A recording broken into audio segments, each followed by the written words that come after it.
Je moet je pita zetten, ga je die site geven. Van RT Abila. Nee? Weet je niet? Woon je in Noord? Oké. Je weet niet. Goedemorgen iedereen. Ik kan zo snel. Er zijn weer. Een aantal mensen zijn er nog niet. Zullen we beginnen? Ja. En daar hadden ze meditatie en zat ze gisteren. Ja, ik was daar niet. Ja, een aantal mensen zijn er nog niet. Ik hoop dat ze later komen. Maar wij gaan eigenlijk beginnen. Vandaag is het misschien ietsjes meer rommelig. Mijn ouders die gaan weg, dus die kunnen niet helpen. Dus ik moet misschien af en toe zelf wat dingen doen. Zoals ik al eerder had gezegd, mijn boer is eergisteren overleden. Maar ik dacht, ja, ik laat dit wel goed doorgaan, want dat is wel belangrijk. En, maar ja, dus dat weten jullie het alvast.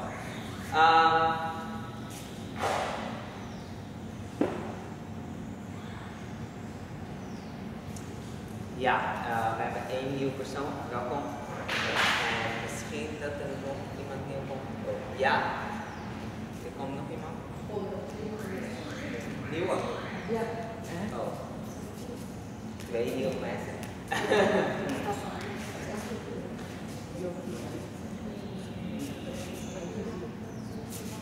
Nee. Ja. Ik zou even mijzelf heel kort voorstellen. Voor u, ik heb het gisteren wat langer gedaan, maar de rest heeft het al gehoord. Ik ben Jes van Tutlo, ik kom zelf uit Nederland. Mijn ouders uit Suriname. Ik ben van Hindustaanse afkomst, Indiase achtergrond. Ik ben heel erg geïnteresseerd in spiritualiteit en in het welzijn van de mensen, de natuur, de hele wereld, zeg maar. En daarbij denk ik dat voeding een hele belangrijke rol speelt. Ik heb een aantal jaar gewoond in India, 2 keer 2 jaar. En ik heb yoga en dergelijke bestudeerd. Ik geef nu zelf les ook in Nederland op dit moment. Ik wil wel weer naar India gaan, ik weet nog niet wanneer. Maar voor nu ben ik eventjes in Nederland. En daarnaast heb ik heel veel zelfstudie gedaan in voeding. En ik begeleid nou mensen persoonlijk met rauw veganisme en juice feasting. Waar we het vandaag over gaan hebben, gisteren hadden we het over rauw veganisme. Ik geef informatie en dus ook lezingen. Dit is de eerste lezing die ik zeg maar voor grote publiek geef. Ik heb het wel in kleinere settingen gedaan, 1 op 1 en met een aantal mensen, maar dit is echt zeg maar de eerste wat grotere.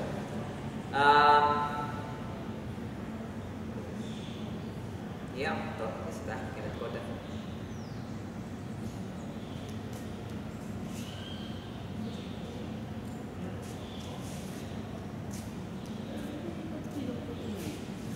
Dit is geen medisch advies, nogmaals wat ik gisteren ook al zei. Dit is veel informatie en doe altijd je eigen onderzoek, overleg met je arts.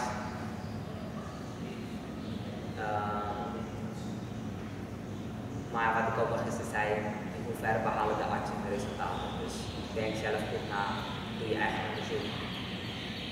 Ja. Oh. Yes. Ja? Ja. Misschien moeten we nog even wat doorgeven. Excuses.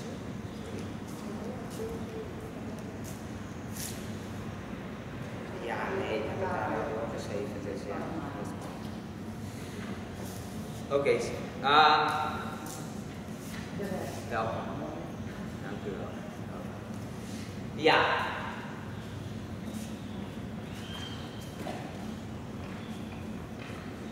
Wat ik gisteren ook al zei, de kosten die jullie betalen zijn onkosten. Dat is voor de salade, dus vandaag hebben jullie een smoothie, belkosten, benzinekosten, al dat soort dingen. Dus dat is puur onkosten, de lezing is gratis, donaties zijn welkom, vrijwillig, dus stel daar een doos als je wilt.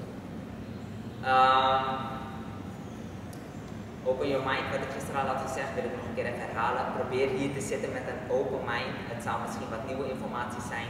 Voor sommige mensen die weten er misschien al wat van. Maar probeer zeg maar, die kopje leeg te maken van het gezegde, van het verhaaltje.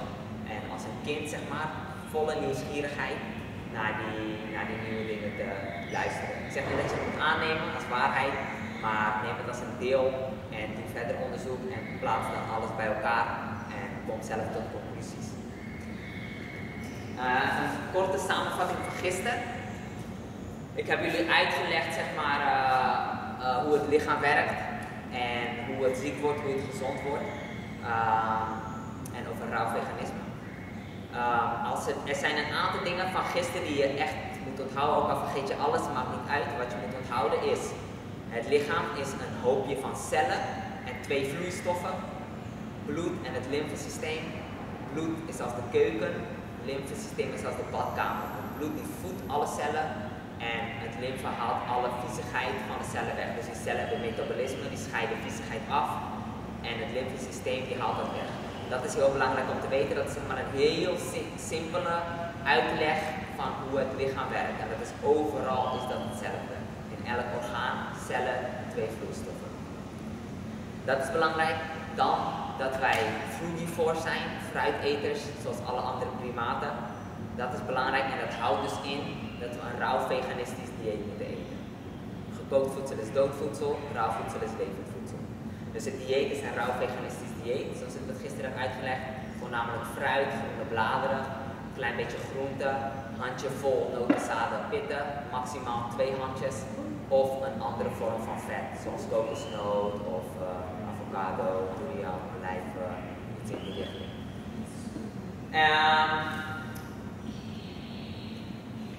En als je eenmaal ziek bent, stoppen met eten. Als je ziek bent, stoppen met eten, vasten. Vroeger was watervasten het beste, nu is sapvasten een betere vorm. Daar gaan we vandaag dieper op in. Dus dat zijn eigenlijk de 3 voornaamste dingen. Een hoopje cellen, 2 vloeistoffen, bloed en lymfe. Dat zijn frugivores, dus een rauw veganistisch dieet. En als je ziek bent, stoppen met eten, vasten.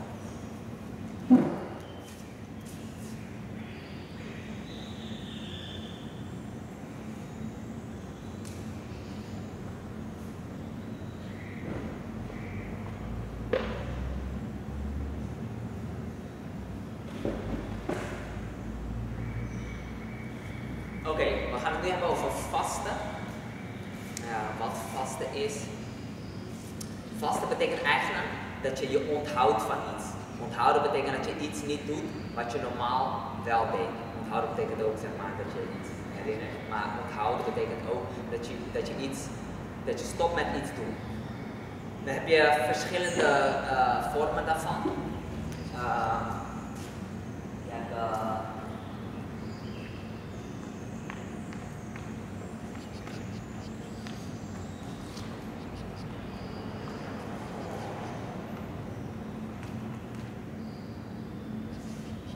Letterlijk betekent vasten covering of the mouth. Dus zeg maar je mond bedekken. Dat is zeg maar de betekenis van vasten letterlijk. Ja, dus daar heb je verschillende vormen. Stel je voor je eet vlees, vis, ei, alles en je gaat vegetarisch, dan is dat een vorm van vasten. Stel je voor je bent vegetarisch, dan kan je bijvoorbeeld in Hindoeïsme heb je dat vaak, vaste dagen, dan gaan ze geen knoflook, ui, peper, zout eten. Soms gaan ze granen eruit weghalen uit je voeding, dan eten ze alleen aardvruchten, aardappels, zoete aardappels, dat soort dingen, en groenten, fruit, al dat soort dingen. Dus dan halen ze bonensoorten en graansoorten halen ze weg. Je kan alleen maar rauw voedsel. Je kan bijvoorbeeld fruit en melk, sommige mensen gaan op fruit en melk, ik raad melk niet aan, maar sommige mensen doen dat. Alleen fruit, sap, alleen sap drinken, water, alleen water drinken of droog. Droog betekent dat je helemaal niks eet of drinkt. In Hindoeïsme heb je 2 dagen in het jaar, eentje is Mahashivratri, voor Shiv Bhagwan, dat beeld wat je voorop ziet. En een andere dag is Nirogi Kaya. Dat zijn 2 dagen, dan drinken, als het lukt, als je het aan kan, zeg maar, dan drinken ze geen water. Dat doen ze ook dry fast in het Engels. Dan heb je 2 versies daarvan. Eentje is soft dry. Je hebt verschillende versies, maar zeg maar de 2 voornaamste zijn soft dry en hard dry. Soft dry, dan kom je nog in contact met water. Dan kan je bijvoorbeeld douchen, zwemmen, tanden poetsen, al dat soort dingen. Hard dry is dat je helemaal niet in contact komt met water. Dus je gaat niet douchen, je gaat niet je tanden poetsen, je gaat niet in de buurt van grote wateren, dus bij de zee en hele grote meren ga je niet, want dat water komt zeg maar alsnog op je. Als je schoon wilt maken, dan doe je bijvoorbeeld je tanden met een doekje of iets dergelijks, je tong met de tong krabben op die manier. Mensen denken, het is vies, je doucht niet. Maar heel veel van die, eigenlijk, ja, misschien aan de buitenkant is het enigszins vies, maar daarna douche je gewoon weer. Maar heel veel van die viezigheid van binnen wordt nog schoner. Dus eigenlijk is het juist schoner, uiteindelijk. Tegenwoordig heb je ook het is niet tegenwoordig, maar tegenwoordig heb je een soort van de term, dat is een beetje populair, intermittent fasting noemen ze dat. Wat houdt dat in, zeg maar, met tussenposes. Dus dan heb je een bepaalde eating window noemen ze dat, dat is een eetperiode. Eentje die heel gebruikelijk is zeg maar 6 uur eten, 18 uur niet eten. Nou eten mensen binnen een tijdschema van een tijdskader van 6 uur en de 18 uur eten ze niet. Dan kan je wel drinken, sommige mensen drinken wel, sommige mensen drinken niet. In die tijden zijn ze droog. En hoe korter die tijdskader, hoe beter eigenlijk in hun optiek, in de intermittent fasting optiek. In mijn optiek ook, zoals ik gisteren zei. Elke keer als je eet, gaat je energie hier naartoe. En dan gaat jouw lichaam niet bezig, eigenlijk moet je niks anders doen op dat moment. Als je hebt gegeten moet je eigenlijk ook even rusten. Het is niet slim om bijvoorbeeld gegeten te hebben en dan ga je hard werken of dan ga je sporten of iets dergelijks. Het is beter om op lege maag te werken, daarna te eten.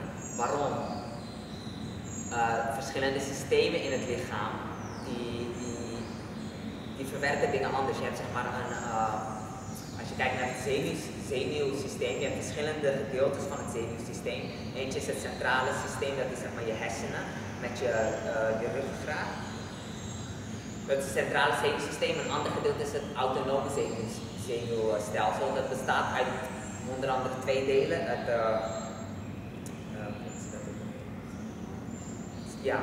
Nog een keer? Ja, sympathisch en parasympathisch zenuwsysteem. En dat is eigenlijk wat automatische dingen regelt, bijvoorbeeld hartslag, bloedsomloop, voedselopname, etc.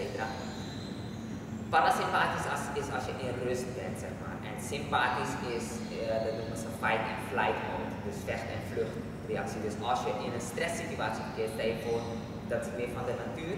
Als je bijvoorbeeld een bedreiging ziet, bijvoorbeeld er komt een tijger op je af, dan ben je in één keer alert. Dan krijg je adrenaline gaat pompen en al dat soort dingen. Die energie gaat naar die externe delen, dat je in actie kan komen. En parasympathisch is eigenlijk waar we het grootste gedeelte van ons tijd in zouden moeten verblijven. Dat is wanneer je in rust bent. En dan gaan er herstellende processen plaatsvinden in het lichaam. Vertering zou moeten plaatsvinden in parasympathisch. Dan kan het lichaam beter de voedingsstoffen en dergelijke opnemen en gebruiken. Tegenwoordig in onze huidige maatschappij hebben we constant stress. Er komen constant impulsen binnen, we hebben allerlei dingen, onze levensstijl zodanig ingericht dat wij constant stress hebben en zitten we telkens in die sympathische zenuwsysteem. En we komen nooit in die parasympathische. En dat is dus onder andere een van die redenen waarom je dus die adrenal fatigue krijgt, waar ik het gisteren over had, die bijnieren uitputting.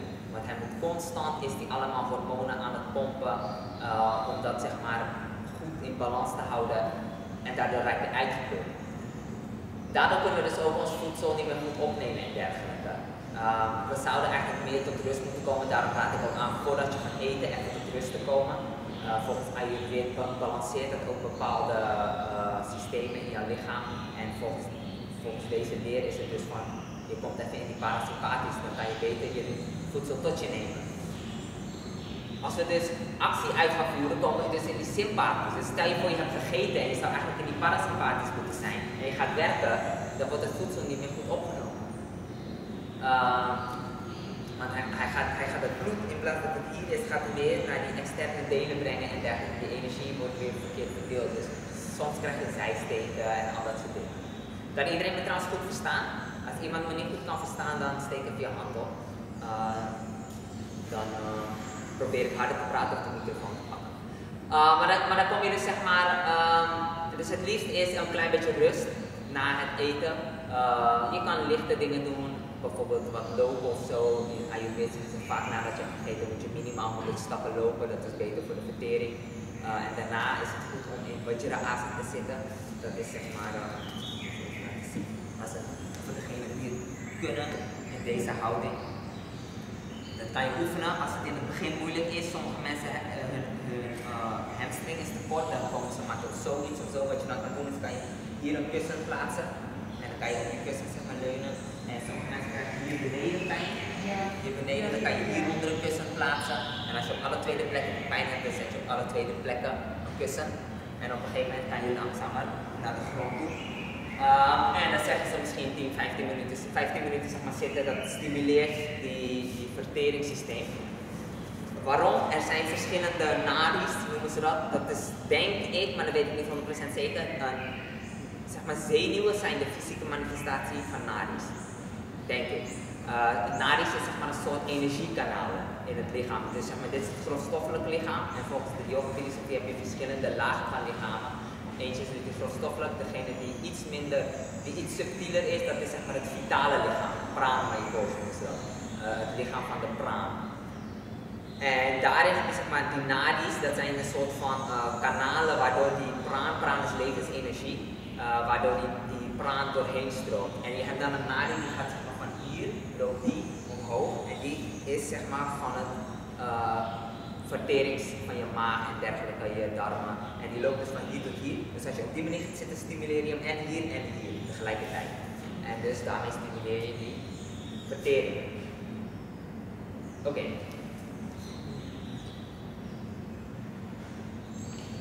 Ja, dus beter om rust te nemen na je eten.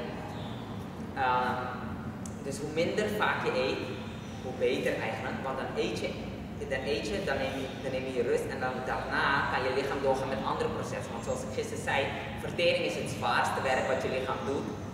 En als je elke keer eten geeft, dan is het constant bezig. En dan heeft hij geen tijd om die andere dingen te doen. Die energie gaat telkens hier naartoe, maar hij wil ook andere dingen in dat verteringsproces doen. En hij wil viezigheid eruit werken ook. En hij wil het lichaam herstellen. En die dingen gaan gebeuren. Het is niet dat het niet gebeurt, maar het werkt efficiënter.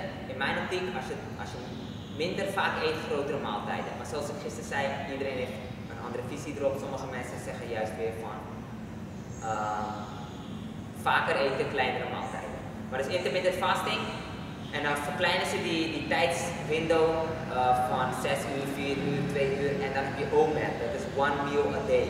O-M-A-D, one meal a day. 1 maaltijd per dag. En dan eten ze eigenlijk 1 hele grote maaltijd. Soms kan het lang duren, misschien een uurtje of iets. En dan eten ze in 1 keer heel veel en dan zijn ze zeg maar klaar. Op een rauw voedseldieet, wat ik gisteren uitleg, is het heel moeilijk, omdat je moet heel veel volume eten, omdat het heel veel water heeft. Dus is het heel moeilijk om in 1 maaltijd al je calorieën naar binnen te werken. En dan eet je misschien 2 keer of iets als je kan. Sommige mensen die eten 3 keer. Ik zou niet te vaak eten, snacken en zo is niet ideaal. Ik zou eerder aanraden eten 2 of 3 keer. Ik zelf eet 2 keer. Daarvoor moet je dus die maag uittrekken.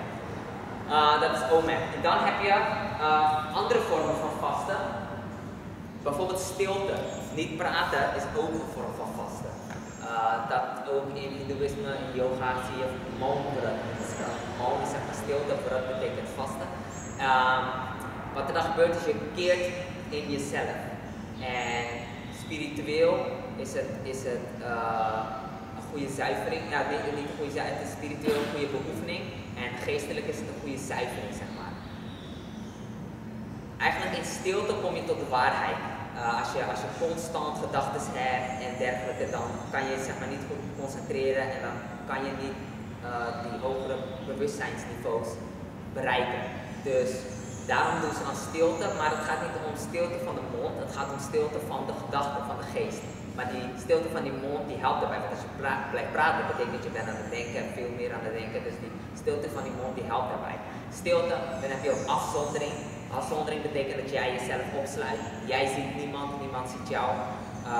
Zodra jij iemand ziet, en zeker bij oogcontact, dan vindt er zeg maar een energieovergave plaats.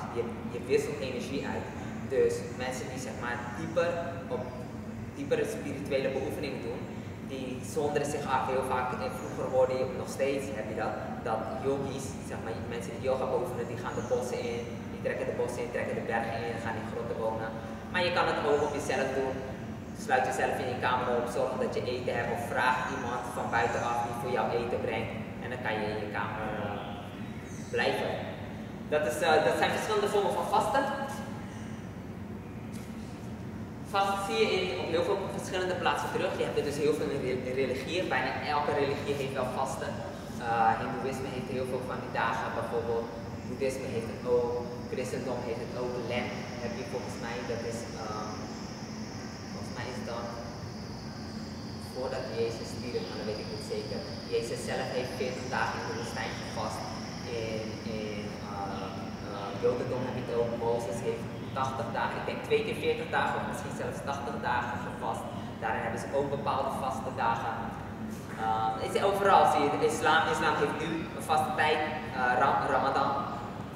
Zij doen een vorm van intermittent fasting, ze drinken en eten niet over de dag heen en dan als de zon ondergaat mogen ze weer eten en drinken. Dat is een vorm van intermittent fasting. Dus in elke religie zie je het terug. Spiritueel.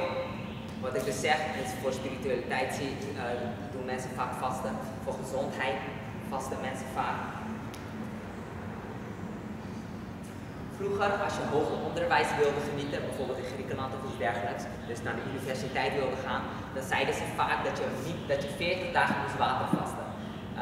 Volgens mij was het Aristoteles of misschien Pythagoras, is er een verhaal dat hij was best wel geleerd en toen ging hij naar de universiteit en hij wilde gaan leren aan de universiteit en die leraren zeiden, oké, is goed, maar ik wil dat je 40 dagen gaat vasten. Hij zegt, ja, maar ik weet al dit, dat, zo, waarom neem je me niet gewoon aan?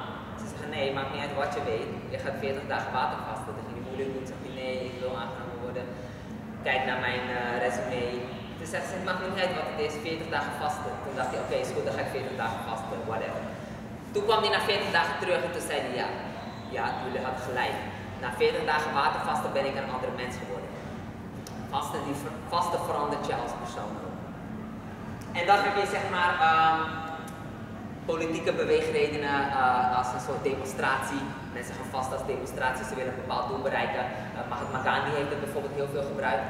Dat hij ging vasten om zijn volk tot bepaalde acties te leiden. Als er conflicten waren, bijvoorbeeld tussen moslims en hindoe in India, dan ging hij bijvoorbeeld vasten om dat conflict te stoppen. Dus daar vind je vast maar terug.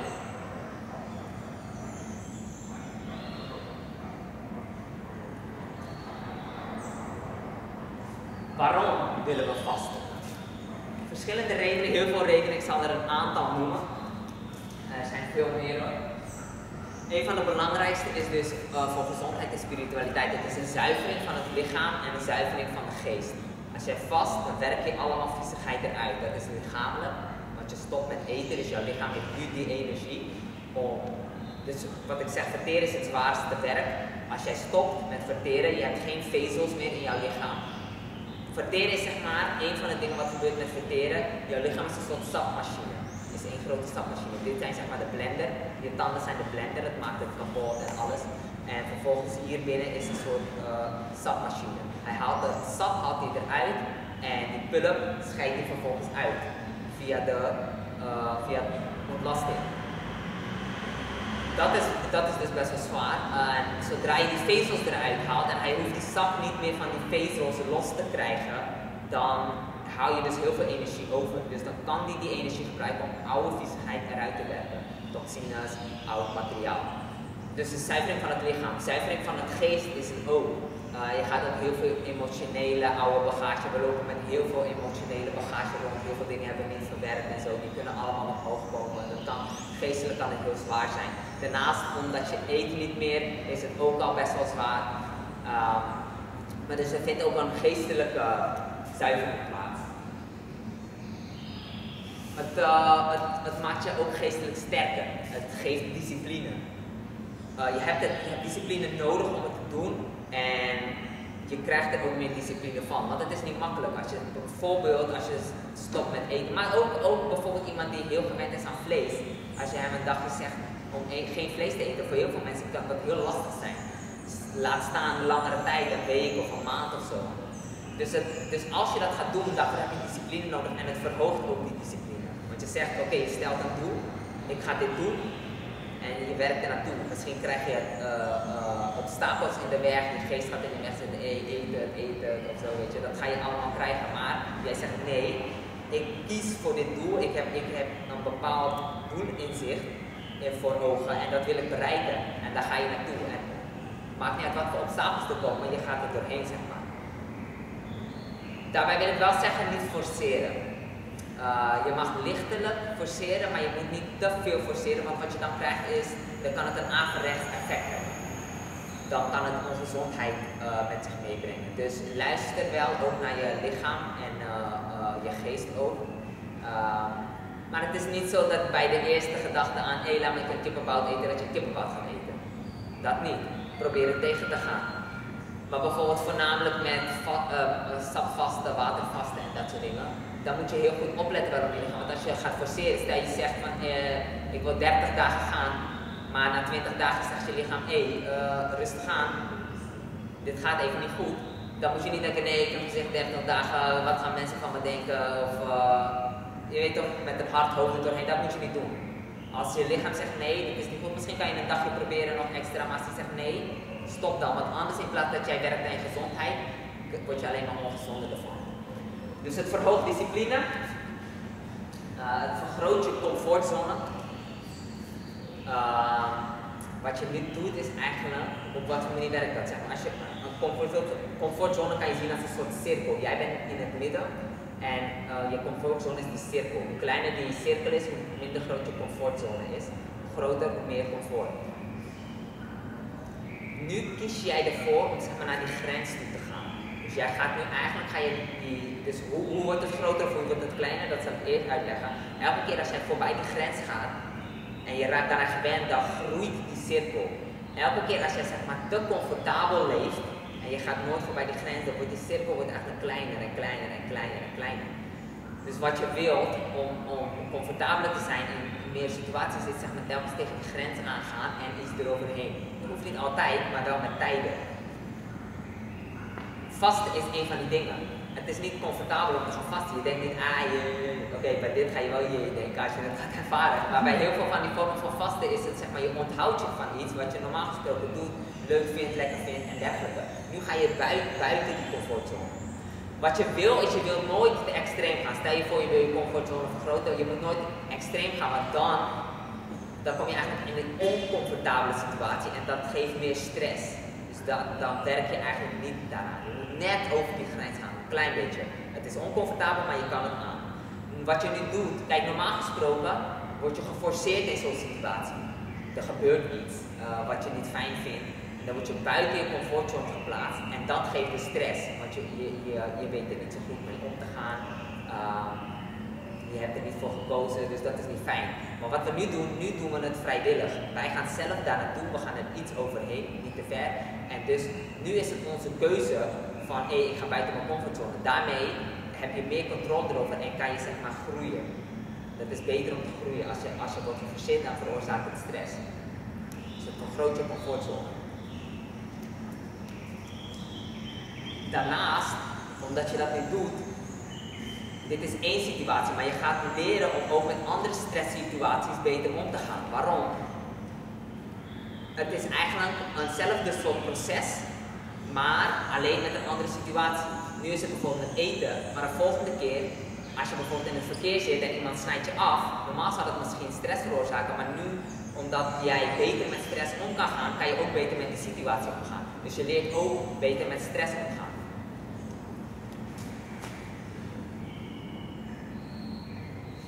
En dat zorgt ook dus weer voor een stabielere gemoedstoestand. Gemoedstoestand betekent zeg maar, hoe je je voelt, hoe jij in je geest bent. Heel vaak wordt dat beïnvloed door dingen van buitenaf. Wat we uiteindelijk willen is dat we stabiel worden en dat wij niet worden beïnvloed door dingen van buitenaf. Dat ongeacht de situatie, dat wij zeg maar, in onszelf stabiel zijn. Als jij dus een grotere comfortzone hebt, als jij beter met stress om kan gaan en dergelijke, dan heb jij zeg maar een betere gemoedstoestand. Goedemorgen, welkom. En dat is dus uiteindelijk wat je wil bereiken, want wat iedereen zo'n beetje wil is gelukkig zijn en ongeluk voorkomen. En wij zoeken dat allemaal buiten, maar eigenlijk zit dat hier binnen. Want buiten kan, ja tuurlijk, je kan een mooie huis kopen, een goede auto, leuke familie en al dat soort dingen. Maar er kan altijd iets gebeuren wat je niet had bedacht. Dus altijd van buitenaf kan er altijd iets komen wat jou, wat zeg maar die gemoedstoestand laat wankelen. Dus het heeft heel weinig zin om buitenaf alles te gaan doen. Je kan liever hier werken, dat ongeacht wat er buiten gebeurt, dat jij gewoon, oké, no spam voor die instelling moet je hebben.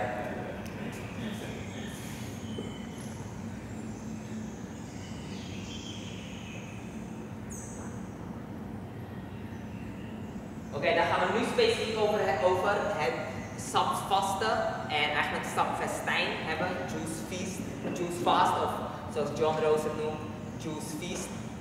Dat heb ik voornamelijk van hem geleerd. Ik kende al wel zeg maar sapvasten, maar hoe hij het brengt is een totaal nieuw niveau en dat vond ik heel interessant. Dus daar gaan we het nu over hebben.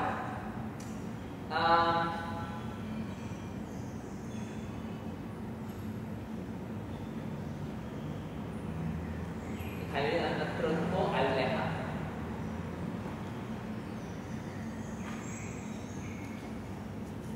Jullie hebben zeg maar gisteren al begrepen van dit is ideaal zeg maar. Eigenlijk zou iedereen dit moeten doen. Iedereen zou dit moeten doen. Zieke mensen zeker, maar soms weten we niet eens dat we ziek zijn. Soms zitten we in een put. Terwijl je weet niet waar je bent. Stel je voor, je zit op niveau 5, je hebt nooit niveau 8 ervaren. En je denkt, oh ik ben gelukkig en zo. Terwijl misschien niveau 8 is misschien veel beter. Dus vaak weten we niet eens als we het nog niet hebben ervaren.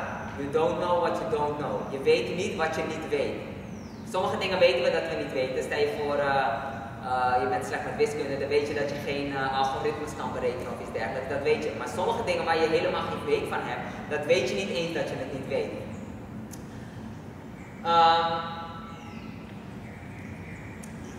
Ik zou iedereen aanraden om dit te doen. Sommige mensen zullen enigszins aanpassingen moeten doen, want sommige mensen zijn beschadigd op bepaalde manieren.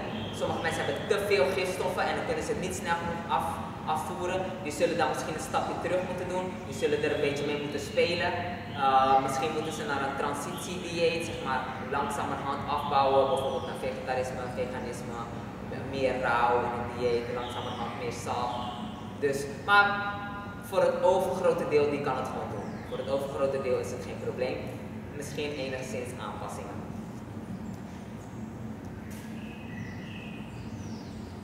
Wat houdt het in? Je drinkt alleen maar sap. Je drinkt verder niks anders. Je drinkt geen water, geen thee, geen koffie, geen melk, sowieso niet. Alleen maar sap. Vers geperste sap, geen sap uit pakken. Waarom? Daarin stoppen ze soms conserveringsmiddelen, suiker, etc. Soms stoppen ze er niks in, maar dan is het vaak gepasteuriseerd.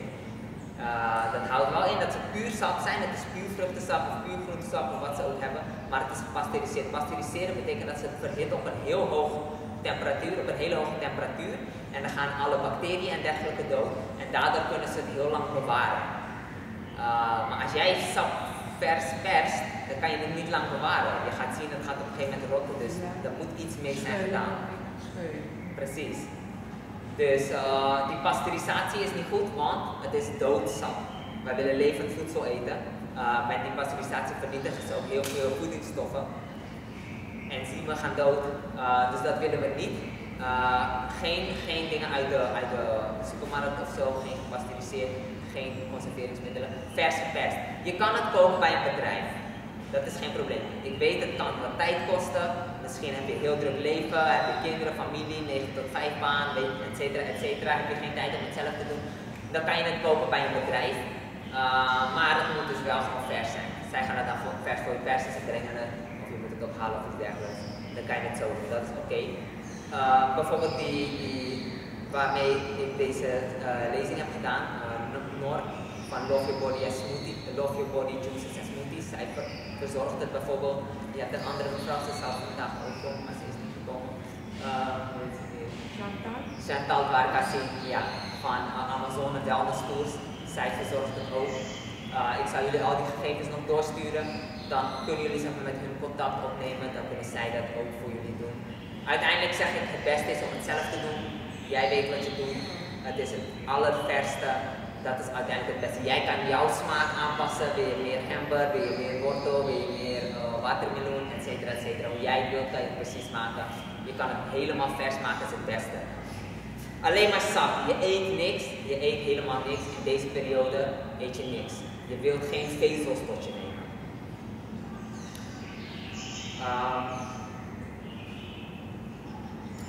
Dus alleen maar sap. Ik ga even snel uitleggen, want niet iedereen snapt heel goed wat sap is. Het verschil tussen blenderen en sap. Je hebt zeg maar blenders en sapmachines. Blenders, daar doe je alles in die blender en hij snijdt hem heel snel. Zeg maar. Hij snijdt dat, al die vruchten en groenten snijdt hij heel snel. En dan giet je hem open. Maar dat betekent dat alle vezels er nog in zitten. Maar dat noemen ze een smoothie. Maar dat willen wij niet. Wij willen sap. Dus dan heb je sapmachines. Wat die sapmachines doen is, ze scheiden die pulp en dat water. Dus die pulp komt aan de ene kant eruit en het water, zeg maar, die komt aan de andere kant eruit. Dat is wat wij willen. Want we willen geen vezels hier binnen hebben. We willen tijdelijk, hij noemt het ook een solid food vacation, een vakantie van vaste voedsel. Hij komt altijd met die positieve dingen. Dat is een beetje leuk klinkt. Dus wij willen geen vezels, zodat het lichaam het heel makkelijk op kan nemen. En hij hoeft dan niet te werken. Zeg maar, oké, kijk, met een smoothie heb je het enigszins kapot gemaakt, het is wat makkelijker. Maar het lichaam moet nog steeds werken. Dus dat willen we niet, we willen het rust geven. Het enige wat het lichaam nog wel moet doen, is het zeg maar filteren via de nieren. Daarom is het dus belangrijk dat je kijkt of je nieren filteren. Dat is heel belangrijk, want als je dat niet doet, dan gaat de viezigheid niet zo goed naar buiten. Dan gaat het op andere manieren naar buiten proberen te komen. Dus doe die test. Ik zal het nog even uitleggen. Voordat je gaat slapen moet je 2 tot 3 uur niets eten of drinken. En dan in de ochtend moet je plassen in een potje. Dan ga je kijken in dat potje. Als het helder is, dan is het niet goed. Als er neerslag in zit, dan is het goed. Neerslag kan in de vorm zijn van een soort wollen, kristallen, slijmslierten. Dus iets, als het maar niet helder is. Als het er niet in zit, en ook als het er wel in, dan kan je het laten staan, 24 uur laten staan en dan kijk je daarna. En dan soms zie je het daarna wel, neerslag. Is het niet, dat betekent dus dat jouw nieren niet goed filteren. Dan kan je je nieren ondersteunen, misschien heb je nierstenen en dergelijke. Chaka piedra is een kruid, dat heet letterlijk stonebreaker. Ik was laatst met hen en toen ging ik een grap maken. Piedra betekent steen en chaka betekent chaka. Hij haalt die steen. Zo heb je nog een aantal andere. Ik ben even die naam nog vergeten. Ik was bij Dennis Taunaar van Suriname. Hij had een aantal kruiden, uit volgens mij 2 of 3. En die hielpen die nieren ook weer om zuiverder te worden en te gaan filteren. Ik weet niet of je die chaka piedra hier kan krijgen. Het is een Amazone kruid. Maar het is belangrijk dat die nieren dus filteren. Naarmate je dit doet, gaat het op een gegeven moment ook wel. Dus stel je voor dat het in het begin niet zuivert, zeg maar, die lymfesysteem niet schoonmaakt, dan naarmate dat je vast, kan het op een gegeven moment zijn dat het wel gebeurt. Dus hou het gewoon een beetje in de gaten. Ja, smoothies en juices dus. Wij willen geen smoothies, wij willen juices.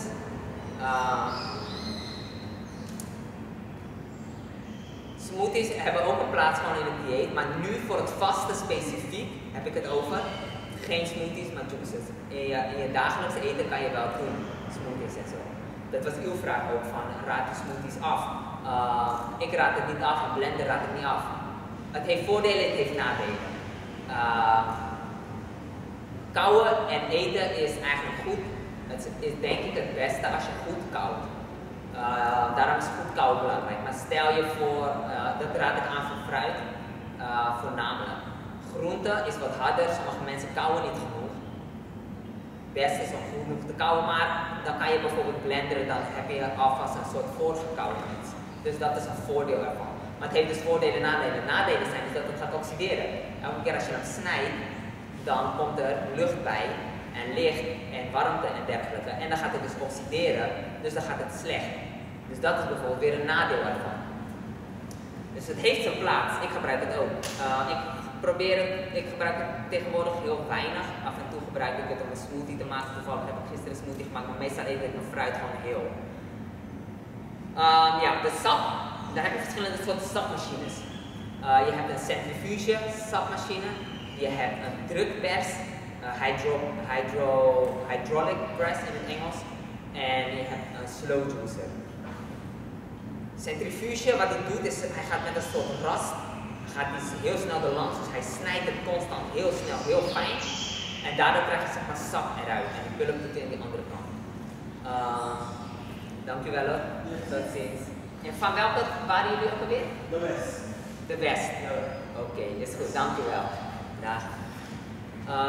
Zouden jullie misschien naar me kunnen mailen ook, als je het online hebt gezet? Ja, sorry? Als je het kunt leggen? Ja. Dan twee keer. Ik heb je mail. Oké, dankjewel hoor. Is goed, ja. Fijne dag. Dus die doet heel snel snijden alles en dan krijg je de sap eruit. Dan heb je een drukpers.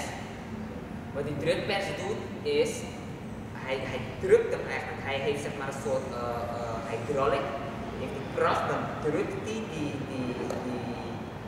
groente en die fruit drukt die samen en dan komt het sap eruit. En dan heb je een slow juicer, die heeft een soort schroef. Je hebt verschillende soorten slow juicer. Je hebt met 2 schroeven horizontaal, je hebt met 1 schroef horizontaal, je hebt verticale. En die schroef die knaagt hem eigenlijk. Het is een soort van net als je zou kauwen. Dat doet hij dan met die schroef. Ze hebben allemaal voordelen en nadelen. Centrifuge juices zijn heel goedkoop. Dat is een voordeel. Maar heel veel nadelen zijn, zeg maar, hij snijdt het. Dus hij snijdt hem elke keer. Dus elke keer heb je oxidatie. Dus je moet hem maken, je moet hem direct drinken. Je kan hem niet laten staan. Kan wel, maar het is niet ideaal. En hij snijdt dan en zeg maar, voor groene bladeren is het niet zo goed. Hij haalt heel weinig sap uit groene bladeren. Die hoeveelheid verschilt per product wat je erin stopt. Met sommige dingen haalt hij een heel hoge yield, dus dat een hele hoge opbrengst. Maar met sommige dingen, met die groene bladeren haal je dus bijna niks eruit. Dus dan denk je eigenlijk op een goedkope machine, maar uiteindelijk goedkoop is duurkoop. Want dan ga je hele dure producten kopen, ga je groene bladeren, krijg je bijna geen sap eruit. Dat is zonde. Voor het begin is het misschien goed als je eventjes wil proberen of iets dergelijks en je weet nog niet zeker, dan kan je misschien zoiets kopen. Misschien heb je thuis al eentje staan. Dus dat zijn de voordelen en nadelen. Dan heb je die drukpers. Die drukpers haalt ook best wel veel eruit, maar hij drukt hem, zeg maar. Dus hij maakt die cellen niet open. Dus eigenlijk is het voornamelijk een soort water, suikerwater. Er zitten wel vitamine en dergelijke in. Het is niet dat er niks in zit, maar het is niet zo, hij maakt die cellen zeg maar niet open. Het voordeel is wel dus dat het niet oxideert, want het gaat wel oxideren, maar niet zo snel, zeg maar. Het snijdt zeg maar niet. Ze zijn volgens mij, je hebt verschillende soorten. Volgens mij de Rauw juice press is een van de eerste sapmachines. En die is volgens mij heel duur. Wat ik aanraad is een slow juicer.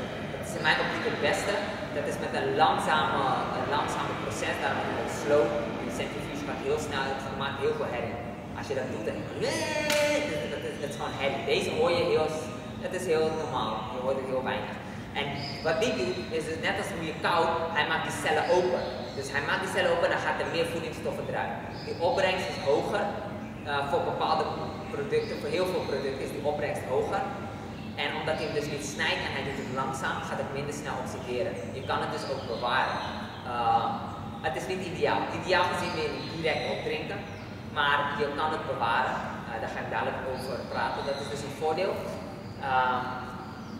Nadeel is dat die heel duur zijn. Als je goede kwaliteit wil hebben in Nederland, kan het zo tegen de 400, 500, 600 euro kosten. Dat is heel duur. Sorry? Hoeveel euro? 400, 500, 600 euro. Ja, dat is heel duur. Dat zijn de betere kwaliteit. Je kan mindere kwaliteit kopen, maar voor juice, feasting, raad ik aan om een goede kwaliteit te kopen. Waarom? Je gaat heel veel sap moeten maken. En als je die goedkopere kwaliteit neemt, die gaan op een gegeven moment gaan ze misschien ergens lekken, die plastic gaat misschien kapot. Die machines zijn vaak ongeveer hetzelfde, maar die plastic gaat dan zo kapot. Die machines zijn trouwens niet helemaal hetzelfde. Wat je heel vaak krijgt met die wat goedkoper is, dat hij gaat overhitten. Hij raakt overhit. En dan gaat hij niet meer werken, dan moet je rusten en dergelijke. Dus dat wil je liever niet, want je gaat veel sap maken, dus die machine moet gewoon kunnen draaien. Het moet niet overhit kunnen raken, je moet een sterke machine hebben. Daarom is het liever een duurdere. Ik heb mijn machines van tweedehands gekocht. In Nederland heb je Marktplaats en dergelijke. Ik ben een grote voorstander van Marktplaats. Ik heb heel veel dingen tweedehands. Bijna alles. Niet bijna alles, maar heel veel van zulke dingen. Mijn laptop is ook tweedehands. Dus dan krijg je heel veel dingen goedkoop, maar dan zelfs dan is het nog steeds duur. Dan kan je misschien tussen de 180 en 300 euro krijg je een machine. Vaak zit er nog garantie op, want die machines hebben soms 10 tot 15 jaar garantie. Op die motor dan. Die onderdelen zijn misschien een jaar, 2 jaar. Maar die motor heeft vaak heel lang garantie. Dus dan krijg je soms een garantie mee. Wordt het in Nederland zelf gemaakt? Nee, je hebt in Nederlands bedrijf, één Nederlands bedrijf heb je die heet Versapers, maar ook hun producten worden in het buitenland gemaakt. Heel veel wordt gemaakt in Korea volgens mij en Amerika. Je hebt verschillende merken, bijvoorbeeld ik heb zelf een Green Star Elite, die is van Tribest. Mijn moeder heeft een Omega, volgens mij een Omega VSJ 830 of 820 heet het. Mijn tante heeft een Versapers, die van hun die zijn zeg maar verticaal. En die lijken op elkaar allebei een beetje. Die van mij is een horizontale. Die van mij heeft een beetje kracht nodig. Je moet die dingen erin drukken. Dus voor vrouwen kan het soms misschien, of zwakke mensen kan het misschien een beetje lastig zijn. Op een gegeven moment krijg je misschien last van je elleboog of iets dergelijks. Maar als je sterk bent is dat geen probleem. Die andere die zijn verticaal, daar hoef je eigenlijk niet eens te drukken. Hij pakt hem zelf. Misschien als hij een beetje vastloopt, dan moet je hem even terugdraaien of je moet het even drukken erin. Maar over het algemeen kan je het gewoon erin doen en pakt hij hem zelf met zwaartekracht. Ze hebben verschillende voordelen en nadelen, misschien kan ik daar later wat dieper op ingaan, herinner mij. Maar er zijn andere dingen die zijn belangrijker om eerst te doen. Maar dus ik raad aan slow juicer. Slow juicer is het ideaalste. Zeker als je heel serieus erin bent, langere tijd wil gaan, neem een goede kwaliteit, investeer erin. Mensen investeren in een dikke wattie en een grote tv en weet ik het wat, investeer hierin. Ja toch? Ik bedoel, je kan de grootste ossel hebben en als je dan aan het tunnel op je ziektebed ligt, dan wat ga je genieten? Gezondheid is nummer 1. In yoga filosofie heb je verschillende vormen van geluk. Ik ken ze niet allemaal, maar ik weet de eerste twee. De eerste is Nirogi Kaya. Nirogi Kaya Paramaribo. Dat betekent, Nirogi is zeg maar niet ziek, Kaya is lichaam. Param is het hoogste, Sukham is geluk. Een lichaam dat niet ziek is, is het hoogste geluk. En ik zou zelf zeggen, een lichaam dat gezond is het hoogste geluk. Want niet ziek en gezond zit nog een verschil tussen. Je hebt ziek, dan heb je niet gezond. Of niet ziek bedoel ik, en dan heb je gezond. Gezond is nog veel meer dan alleen geen ziektes hebben. Dat is het eerste geluk. Het tweede geluk is een goede moeder. En de rest weet ik niet. Een guru heb je onder andere satsang, dat soort dingen. Maar dus, als je geen gezondheid hebt, wat heb je dan? Dus ik zou zeggen, investeer erin. Je kan hier krijgen, vaak moet je importeren uit Amerika en dergelijke. Misschien als je mensen kent in Nederland, kunnen ze een tweedehands voor je kopen. Tot nu toe heb ik altijd succes gehad met tweedehands. Je hebt misschien de kans dat het iets niet goed is. Maar over het algemeen, de mensen in Nederland zijn wel goed. Ze gaan je niet in die rommel verkopen. Je moet het testen natuurlijk. Als je gaat, ga je kijken. Ik bedoel, het is niet iets wat je laat opsturen voor zo'n bedrag. Dus je gaat testen, je gaat kijken. Vraag altijd om een bon. Als ze de bon hebben, neem de bon. Als ze die bon niet hebben, vraag of ze het opnieuw op kunnen vragen. In Nederland kan je, of ik denk misschien hier weet ik niet zeker, maar in andere landen ook.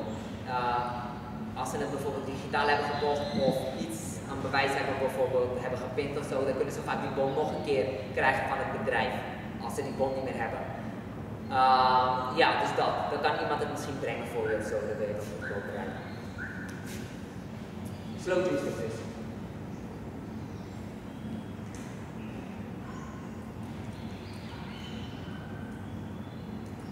Oké, dan gaan we naar de regel. Dus het is alleen maar sap. De eerste regel is eigenlijk een soort twijfelachtig. Het is niet eens zeker.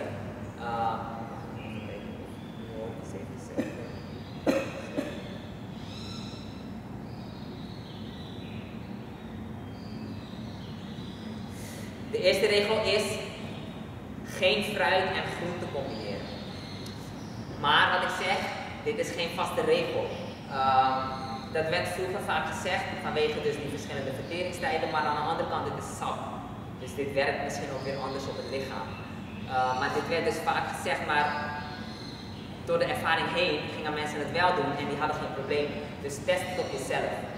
Als jij ziet dat je geen probleem hebt om fruit en groenten te combineren, geen probleem. Als je wel problemen hebt, als je er wel problemen van krijgt, doe het niet. Misschien krijg je dingen als zuur of dat het zo'n opgeblazen gevoel, gas, dat soort dingen. Dan weet je van oké, er is iets niet goed. Combinaties, waar hebben we het over als we het hebben over fruit en groenten? Groene bladeren is eigenlijk een geval op zich. Groene bladeren kan eigenlijk met alles gemengd worden. Dus die groene bladeren kunnen met fruit worden gemengd en met groenten worden gemengd. Met groenten hebben we het dus over bieten, wortelen, zoete aardappel, al dat soort dingen. Maar groene bladeren die kunnen met allebei worden gemengd. Bleekselderij valt ook daaronder. Bleekselderij wordt ook onder groene bladeren verstaan in dit geval. En daarnaast kan je appels ook met allebei mengen. Appels kan je ook met allebei mengen. Dus groene bladeren en appels kan je met allebei mengen. En dan hebben we het dus over de wat stevigere groenten. Die wordt aangeraden om niet met fruit te mengen. Meloen en al dat soort dingen.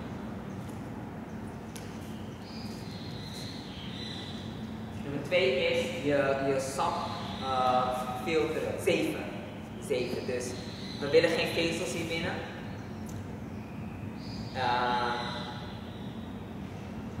Dus die sapmachine doet dat al, maar soms blijft er nog wat over. Dus voor het minste vezels, dan ga je hem even nog filteren. Even 7 bedoel ik, dan haal je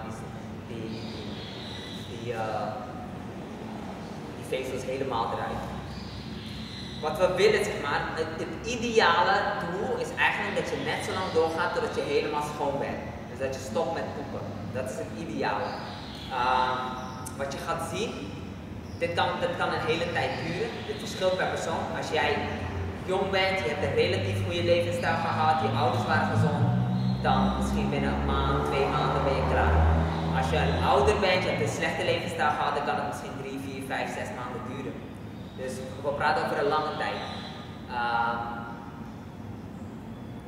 Dat is ideaal. Het hoeft niet gelijk, misschien wil je proberen 1 dag, 3 dagen, 7 dagen, 10 dagen. Kijk voor jezelf, maar ideaal gezien wil je net zo lang gaan totdat je helemaal schoon bent, totdat je stopt met poepen. Dat betekent dat die darmsysteem schoon is. Gisteren heb ik uitgelegd dat het te lang duurt voordat het er buiten komt. Daarnaast heb je die diverticula met die poep zeg maar, wat vast is gaan zitten, die relatief oude poep. Dat willen we allemaal eruit gaan werken. Dus wat je gaat zien is, je gaat eerst die relatief jonge poep, die relatief nieuwe poep gaat er eerst uitkomen. Dat gaat eruit. Vervolgens, daar gaat een tijd overheen, ga je die relatief oude poep ga je zien. Die moet eerst hydrateren, die gaat langzamerhand hydrateren en dan ga je hem telkens kleine beetjes, ga je eruit zien komen. En dat kan dus een hele tijd duren, want bij sommige mensen hebben heel veel daarvan en het is heel erg opgedroogd, dus dat kan een aantal maanden duren. John Rauw zelf, die had 90 dagen gedaan. Hij was topsporter, hij was een atleet, dus hij had heel veel. Hij sportte misschien 8 uur per dag, dus dergelijke. Dus hij had zijn hele systeem gewoon eigenlijk zwaar misbruikt. Dus hij had heel veel van die diverticula. Hij had misschien 4.000, 5.000 calorieën op een dag voordat hij van deze kennis afwist. Dus bij hem duurde het 90 dagen. Mijn ma heeft het gedaan. Het was zeg maar 79 dagen ongeveer. Ze was ietsjes daarvoor was ze al schoon.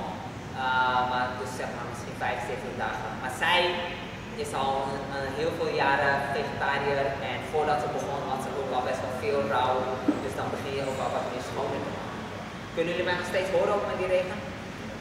Ja? Okay. Ja. Maar je hebt ook als je darmen reinigt met een apparaat, dan ga je... Colonoscopie? Ja. Of colonics? Ja. Ja, dat geloof ik in. Maar, is een goede vraag, maar wat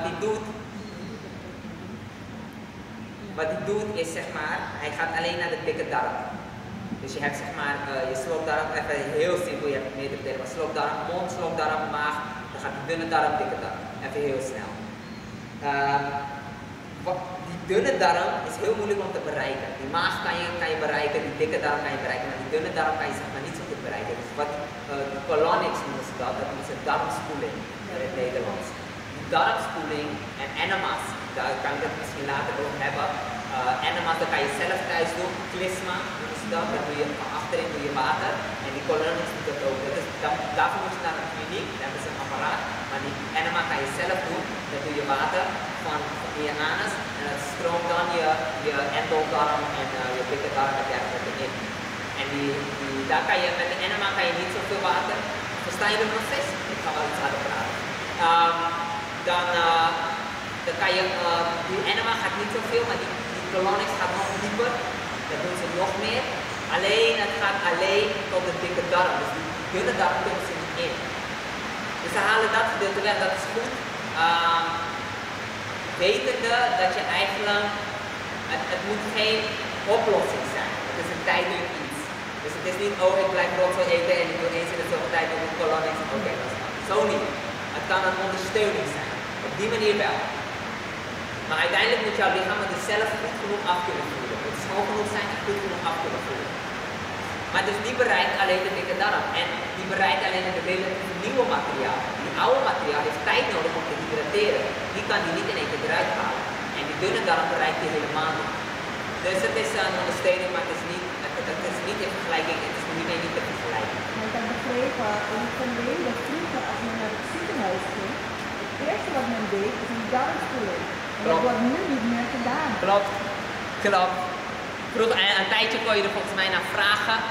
Volgens mij, ik weet niet of je dit nu überhaupt nog een mogelijkheid toe hebt. Maar klopt helemaal. Als je operatie of zo gaat doen, eigenlijk is het best als dit schoon is. Het moet schoon zijn. Daarom doen ze dat zo doen. Maar ja, je weet.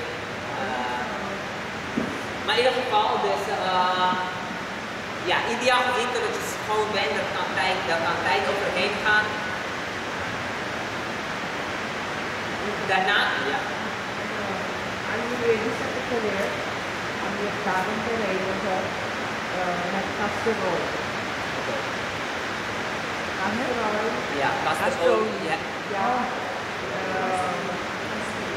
Zo'n halve bekende flesjes toch? Ja, kasterolie. Ja, daar hebben we ervan. En met wat melk. Ja. Om de 6 maanden, 2 keer per jaar. En dan doe je daarin doen. Ja, klopt.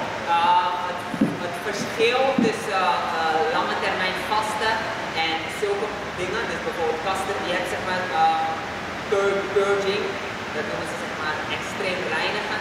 En je hebt bepaalde stimulerende dingen en reinigende dingen die de darmen reinigen. Laxerende middelen, onder andere dus kasterolie, trifala. Trifala is ook een ayurvedische, Sanambladeren?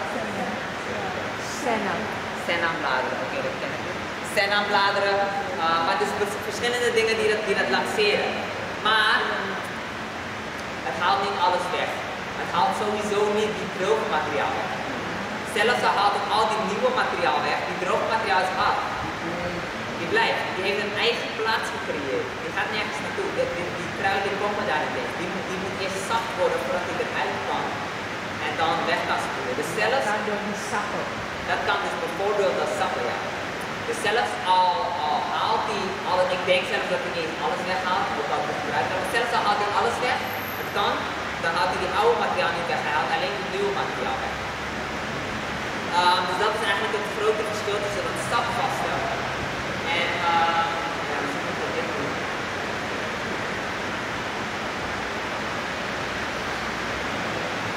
Als het erg ook kan. Moeten we dit doen, is dat beter? Nee, dan wordt het donker. Ja, dat is die lichtjes heeft opgewezen. Nee, is goed zo. Is wat daar. Het is nog wat donker. Ja, precies. Oké, is goed. Dus dan ideaal dat je leeg bent. Dan mag je stoppen, dan is dit leeg, maar je kan ook doorgaan. Je mag ook doorgaan. Waarom? Dit werkt dan als een soort vacuüm.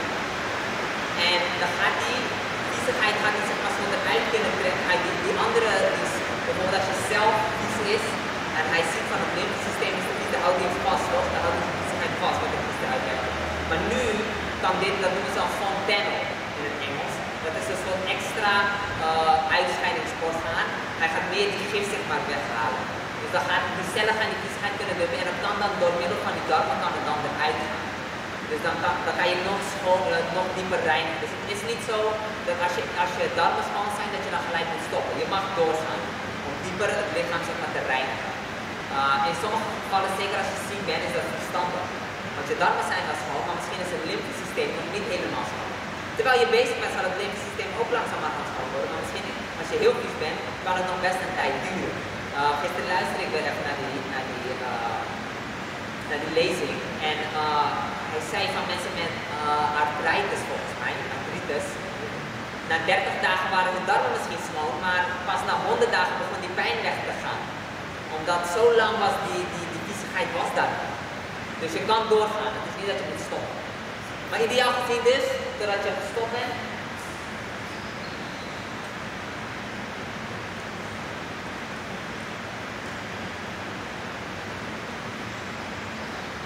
Oké. Je moet je sap moet je zeg maar kauwen, noemen ze dat. Dus niet sommige mensen drinken dat, drinken ze gelijk op, ze slikken het gelijk op. Eigenlijk moet je zo gaan koelen. Spoelen of iets dat jouw speeksel daarmee mengt. Normaal gesproken eet je, dan kauw je, dan komt de speekselmeng erin, dan slik je door. Dus nu, je moet het niet in één keer naar achteren slikken, je moet het mengen. Want wat ik gisteren al zei, hier begint de vertering al hier. Eigenlijk begint het al buitenaf, met je ogen, met je voeten en dergelijke. Maar sowieso hier. Dus meng het met je speeksel. Je hebt het gezegd dit toch? Chew your juices, drink your solids. Kauw je sappen, of je vloeistoffen en drink je voedsel. Wat houdt dat in? Als je sap hebt, of water, of wat je ook drinkt, moet je kauwen. Je moet het zeg maar laten doen, spoelen soort van, zodat het speeksel erbij komt. En drink your solids, wat betekent dat? Dat betekent dat je net zo lang koudt tot het helemaal een smurrie is, eigenlijk een smoothie in je mond en dan slik je pas door. Dan drink je eigenlijk je eten. Dus dat is zeg maar, dat is hoe je ideaal gezien zou moeten eten en drinken. Ideaal gezien drink je het gelijk. Dus je maakt je sap, je drinkt het gelijk om oxidatie te voorkomen. Kan niet altijd, mensen moeten naar werk en dergelijke, ze hebben andere dingen te doen. Dan kan je bijvoorbeeld in de ochtend maken voor de hele dag en dan neem je het mee. Je kan met de slow juicer kan dat, maar met die drukpers kan het ook, maar met die centrifuge raakt het af. Het beste is gelijk drinken, anders kan je het voor de hele dag maken. En dit zou het ook enigszins voor een paar dagen in de koelkast kunnen bewaren of in de vriezer. Dadelijk zal ik misschien wat meer vertellen over bewaren. Als ik bijvoorbeeld bepaalde dingen laat vergeten, herinner me dan echt van hé, dat zou je nog aanhalen. Oké, de hoeveelheid. Hoeveelheid is heel belangrijk en dat zit het grote verschil tussen sapvasten en sapfestijnen. Veel mensen kennen sapvasten, dan is het misschien een dag, 3 dagen, een week, hooguit, misschien 2 weken en dan houdt het wel een beetje op. Wat zij vaak doen is vasten. Zij hebben calorierestricties, ze drinken weinig, ze nemen weinig calorieën tot zich. Daarom kan je niet lange tijd gaan, moet je niet doen, want dan honger je jezelf uit. Maar dat is vasten, dit is zeg maar festijnen, noemt hij het, als een soort juice feast, als een soort iets. Waarom? Je hebt geen restrictie, je hebt geen calorierestrictie, je moet genoeg drinken. Het is zelfs belangrijk dat je genoeg drinkt. Hoe meer, hoe beter. Voor vrouwen is het, zeg maar, is een standaardregel. Het beste is om uit te rekenen hoeveel calorieën je nodig hebt en aan de hand daarvan dan drinken. Maar de standaardregel voor vrouwen is zeg maar 1200 calorieën. Dat is zeg maar wat een vrouw minimaal nodig heeft. Als je actiever bent, meer. Een man tussen de 15 en de 1800 calorieën. Mannen hebben zeg maar meer calorieverbruik. Dus vrouwen 1200, mannen 15 tot 1800. Als je actiever bent, is meer. Als je misschien groter bent, ook meer. Kleinere mensen die weinig bewegen hebben misschien iets minder nodig, maar eigenlijk kan je dat als standaardregel nemen. En de standaardregel voor de hoeveelheid is 4 liter. Minimaal 4 liter per dag. Als je actiever bent, meer. Misschien heb je 8 liter nodig. Als je heel veel sport of iets dergelijks of je werkt op het land of weet ik het wat, heb je misschien 8 liter of meer misschien nodig. En dan hangt het er ook vanaf wat voor sap je drinkt. Stel je voor je drinkt heel veel komkommersap, er zit heel weinig calorieën in, daar heb je misschien meer nodig. Als je wat zwaardere sappen drinkt met meer calorieën, misschien wortels en dergelijke, bieten, fruit, er zit misschien meer calorieën in en dan is dit misschien ongeveer. Hoe meer, hoe beter. Hierbij moet je niet gaan kijken naar calorieën of iets dergelijks. Het eerste wat kijk, je gaat ervan afvallen, maar het belangrijkste hierbij is eigenlijk gezondheid. Het eerste waar je op moet focussen is gezondheid. Afvallen gaat vanzelf eigenlijk wel. Hierbij is het zeg maar niet calorieën, want wat jij af gaat vallen is zeg maar niet echt caloriehoeveelheid. Het is voornamelijk die viezigheid zeg maar, wat vast zit hierin. Dat zijn voornamelijk de kilo's wat je af gaat vallen. Daarnaast gaat er heel veel van die viezigheid uit je lichaam weg, dus die vet gaat vanzelf afbreken waar die viezigheid zit, die toxines, en dan gaat het afbreken en dan gaat het weg. Dus hierbij is het gewoon drink zoveel mogelijk. Waarom? Wat ik gisteren zei van die voedingsstoffen, ik weet niet eens of ik dat gisteren heb gezegd, maar dan ga ik daar heel veel zeggen van waarom is het heel ideaal?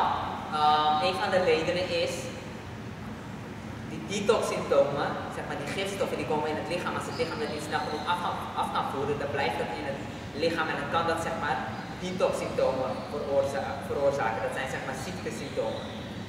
Koortsig, hoofdpijn, verkoudheid, dat soort dingen. Als jij sap drinkt en je drinkt zoveel je neemt zoveel tot jou, dit is eigenlijk idealer in het begin zeker, als een overgang en voor schoonmaken dan in één keer rauw voedsel te gaan eten. Het kan, als je het wil kan het, is geen probleem, maar het is een ideale transitie. Omdat je zoveel voeding tot je neemt, zoveel voedingsstoffen tot je neemt, die voedingsstoffen die binden zich aan die toxines. En dan kan het makkelijker het lichaam verlaten. En dan heb je minder last van detox-symptomen. Daarom is het heel ideaal. En dus meer drinken. Soms ga je last hebben, soms ga je merken van je hebt hoofdpijn, je hebt niet genoeg energie, je bent moe of iets dergelijks.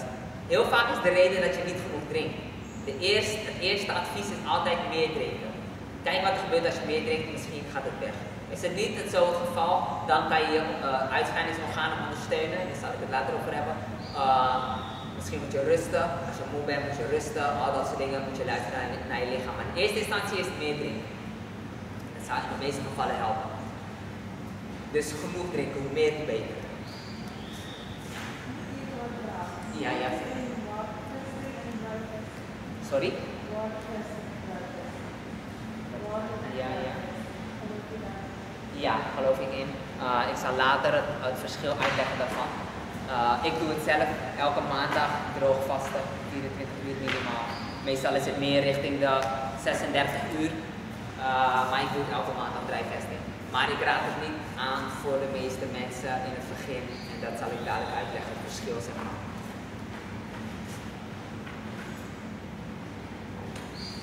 Je hebt een soort energieverplaatsing.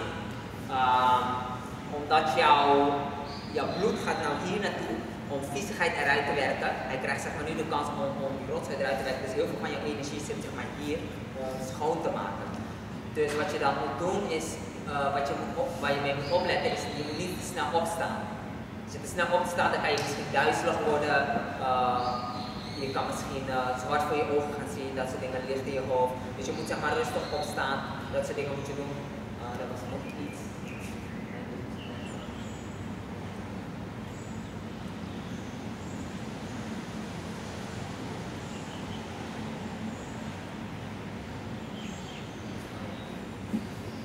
Het kan zijn dat je koud voelt, dat het koud aanvoelt, want vanuit je extreme gaat het bloed dus hier naartoe. Je lichaamstemperatuur is hetzelfde, maar voor jou voelt het aan alsof het koud is. Dat het bloed is maar een beetje verplaatst. Dus let daarop.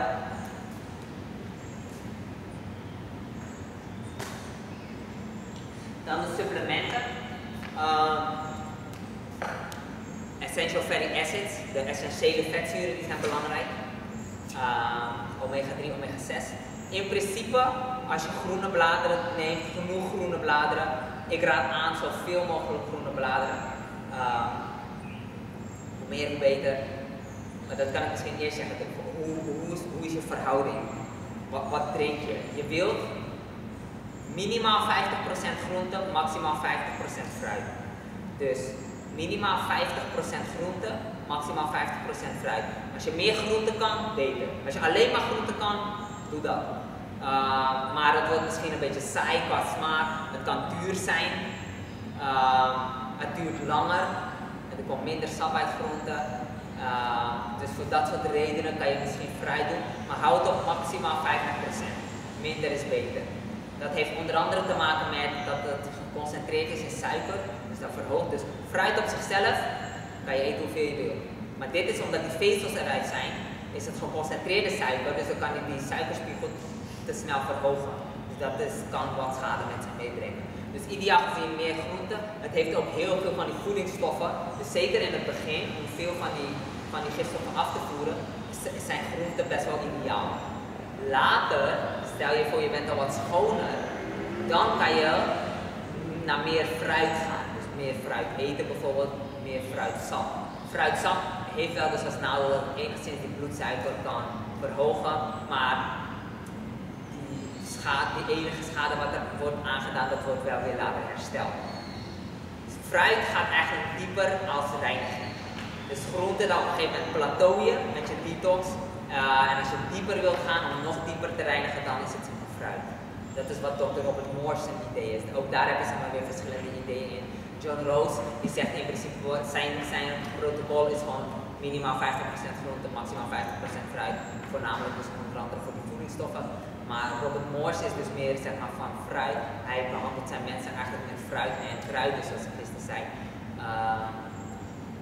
Maar hij zegt dus als je groente gaat op een gegeven moment plateauwen, dieper te gaan moet je fruit doen. Om nog dieper te gaan ga je naar water of zelfs droog. Maar dat is voor later. In het begin dus groente. Voornamelijk hoe meer groene bladeren hoe beter. Uit groene bladeren komt vrij weinig sap. Dus de smaak is vrij sterk. Dus dat kan lastig zijn. Het kan duur zijn. Zeker als je weinig sap eruit haalt. Daarom is een goede machine ook belangrijk dat je de meeste ervan eruit haalt. Maar dus hoe meer groene bladeren beter, hoe meer groente hoe beter.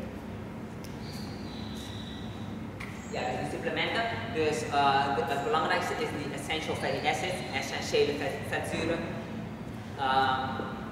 In principe, groene bladeren hebben genoeg vetzuren. 12% is wat ik heb begrepen.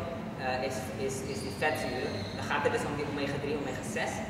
Dat wil je tot je krijgen, dat ondersteunt die galblaas. Anders heeft die galblaas misschien te veel moeite en dergelijke voor die gifstoffen. Dus dat is belangrijk. Als je genoeg groene bladeren tot je neemt, is het in principe geen probleem, maar gewoon voor de zekerheid kan je het doen. Mannen kunnen lijnzaadolie gebruiken. Lijnzaadolie, dat is goed genoeg voor mannen die omega 3, omega 6 is. Sorry? Nog een keer? Ook xenoestrogens. Dat weet ik niet. Daar heb ik eigenlijk nooit van gehoord. Het zou te maken kunnen hebben met de manier van verbouwen. Vaak heeft die xenoestrogens onder andere te maken met dat de bodem vergiftigd is. Volgens mij. Hou me dat niet aan vast, maar volgens mij. Dus het kan zijn dat die lijnzaad dat heeft. Niet aangeraden. Oké. Ik weet het niet. John Rose raadt het wel aan. Max Gerson, die heel veel kankerpatiënten heeft geholpen, onder andere met heel veel groene sap, een rauw voedsel en soms kreeg ze wat gekookt voedsel ook. Hun protocol is dat, zeg maar. En een van de dingen wat hij zag is, hij had alle soorten olie geprobeerd en geen enkel hielp, alleen die lijnzaad hielp wel. Dus ik hoor het voor het eerst, tot nu toe heb ik eigenlijk alleen maar goede dingen gehoord over lijnzaadolie. Dus John Rose raadt het ook aan, die Max Gerson, en hij heeft heel veel kankerpatiënten geholpen. Ja, dus mannen lijnzaadolie. Vrouwen die hebben iets meer, hebben een andere verhouding nodig. En dan had je een aantal, ik ken ze zelf niet, maar die hoorden het, ik zal het jullie laten weten. Dan weten jullie het ook.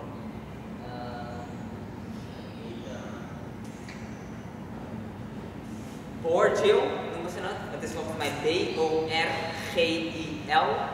B-O-R-G-I-L. Ik weet ook niet precies wat het is, maar dan kan je even opzoeken. En je hebt EPO, noemen ze dat. Dat is evening van avond, primrose, P-R-I-M-R-O-S-E, oil, olie. primroosolie. Maar het beste, dat is hennepzaadolie. Oh, er was nog een blackcurrant oil. Blackcurrant is een zwart black. En dan aan elkaar CURRANT olie. Dat is een soort bes. Daarvan waarschijnlijk die zaden. Maar het beste voor vrouwen is gewoon hennepzaadolie. Hennepzaadolie heeft gewoon de perfecte verhouding. Ik heb ook dokter Sekian Ja. maar hij heeft ook wel gegeven. Maar het belangrijkste is ook nog eens non-hybrid. Ja, non-hybrid. Ja. Wat is het precies daar?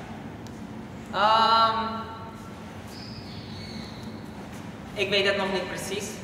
Ik heb hem nog niet onderzocht. Het heeft wel een punt. Het heeft wel een punt. Maar aan de andere kant, het gebeurt ergens ook in de natuur wel. Niet op die manier zoals mensen het hebben gedaan. Ik weet het nog niet. Ideaal gezien zou je wilde dingen zo willen eten. Dat is ideaal gezien. Ik denk dat het wel beter is. Maar ja, niet iedereen heeft de mogelijkheid. We leven in een heel andere wereld. Dan kan je beter het beste doen wat je kan. En als je non-hybrid foods kan eten, ja, dat is het beste, denk ik uiteindelijk wel. Want het is veel natuurlijker. Wij hebben heel veel van die dingen veranderd. Zeker GMO's raden af.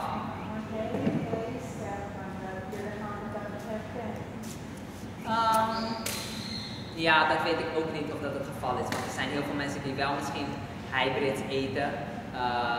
Biologisch heb je bijvoorbeeld ook hybrids. En die zijn wel gezond. Dus ik weet niet in hoeverre dat waar is.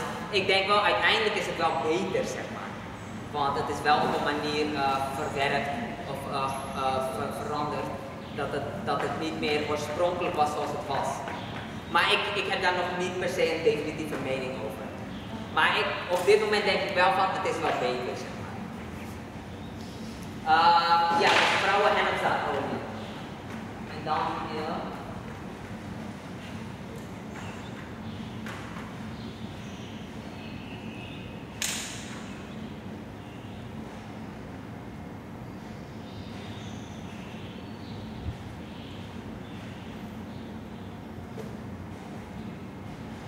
Voor diabetes, de hoeveelheid. De hoeveelheid is 1 tot 2 eetlepels. 1 tot 2 eetlepels van die olie per dag kan je gewoon drinken of je mag het in je sap drinken. Welkom. Kan je in je sap drinken. Voor diabetes die mogen zelfs meer. Die kunnen misschien 3, 4. Minimaal. Eetlepel, ja. Die grote, waarmee je, ja, die grote lepel. Diabetes kunnen meer. Minimaal 3, sorry. Voor de standaard is 1 tot 2 eetlepels. Diabetes kunnen minimaal 3. Waarom? Vet die zorgt ervoor dat die suikers maar minder snel opgenomen worden. Dat vet gaat langzamer, dus die suikers worden minder snel opgenomen. Voor diabetes is het ook slimmer om het niet te zeven, want dan hebben ze een klein beetje vezel zodat het iets minder snel wordt opgenomen. Oké, we gaan naar de pauze, we gaan dadelijk verder. Noor heeft smoothies gebracht. Goedemorgen Noor.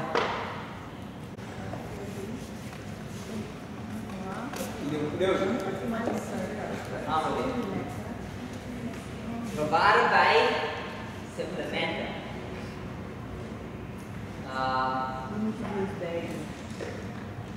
We hebben het gehad over olie, dat is belangrijk. Het gaat dus om die omega-3, omega-6. Er waren net een aantal vragen, die ga ik eerst behandelen. Onthoud even degene die zich vragen, er is eerst iets wat ik wil zeggen.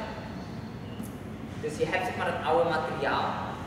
En als je dat eruit gaat werken, dan op een gegeven moment, er is iets dat heet mucoid plek.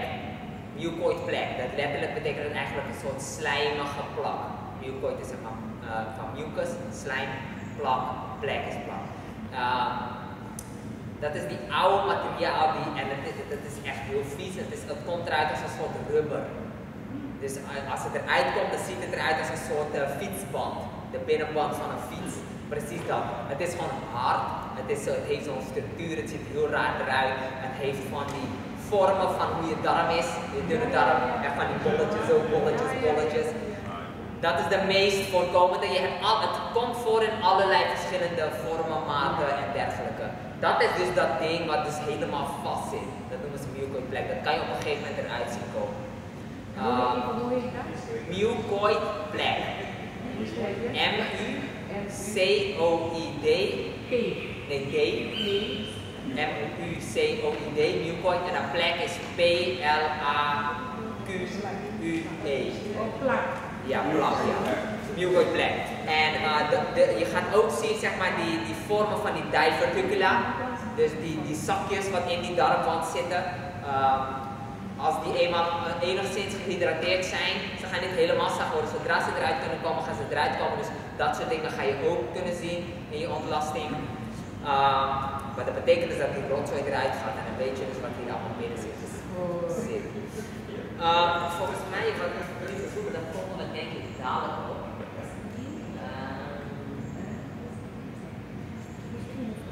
Nee, ik doe het gelijk. Dat is hoe vaak moet je drinken. De frequentie. Daar zijn verschillende dingen in, daar moet je eigenlijk voor jezelf experimenteren, wat jij fijn vindt. John Rose die raadt aan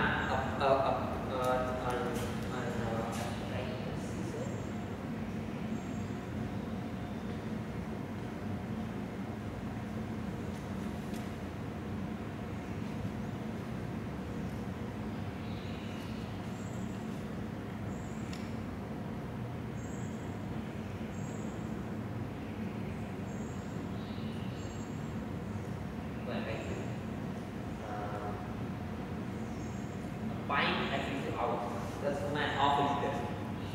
Een halve liter elke 2 uur. En dus dan kom je in 8 uur aan ongeveer 4 uur. Dus, wacht dan, denk ik. Nee, dan kom je. Ja, maar als je drinkt, je bent langer bezig natuurlijk, je verdeelt het over de dag heen, dus dan wordt het ongeveer 4 liter over de dag. Sommige, die max version waar ik het net over had, die kankertherapie, die kankerbehandeling deed, die deed nog minder. Die deed een glas, zeg maar een 3/4 liter zo. En die deden dan elk half uur. Waarom? Zijn theorie is, als je te veel in één keer drinkt, dan kan je lichaam het niet goed genoeg opnemen. Dus dan heel veel van die voedingsstoffen die gaan weer weg. Dus hij deed een klein beetje zodat je het maximaal op kan nemen. En een van de redenen wat ze zeggen is, als je minder vaker drinkt, minder hoeveelheid, is dat het constant hydrateert, zodat die viezigheid langzamer losraakt. Anderen zeggen juist weer van meer drinken in één keer. Zodat dan kan je ook zeggen het hydrateert beter, want het vult hem in één keer helemaal. Dus dan kijk zelf wat je fijn vindt.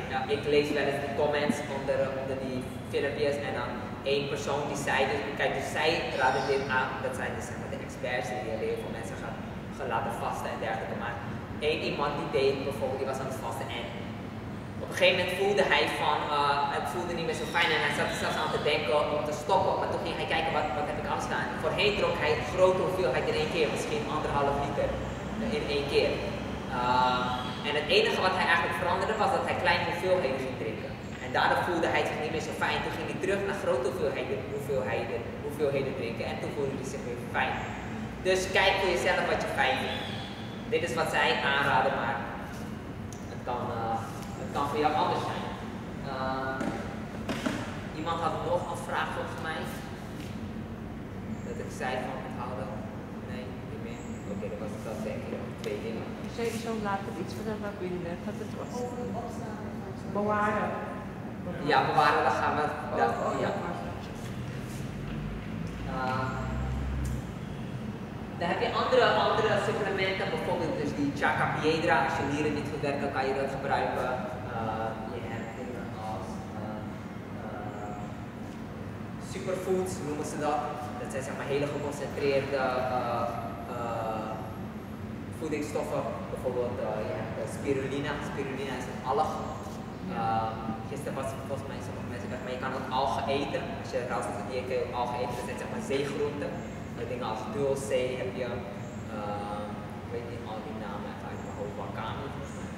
Ik weet niet al die namen uit mijn hoofd, maar zeegroenten die zijn goed voor bijvoorbeeld jodine. Die zijn onder andere goed voor je schildklier.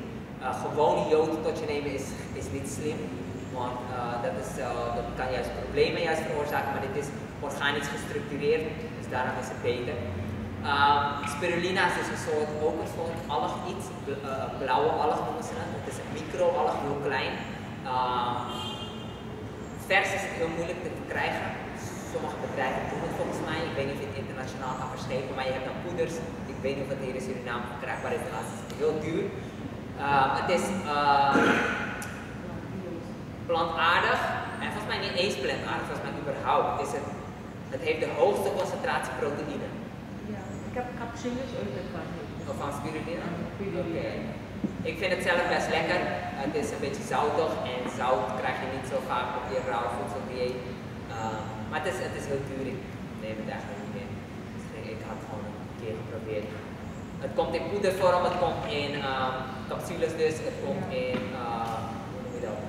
Crunchy. Dus dat zijn het nog meer, die structuur heeft het dan.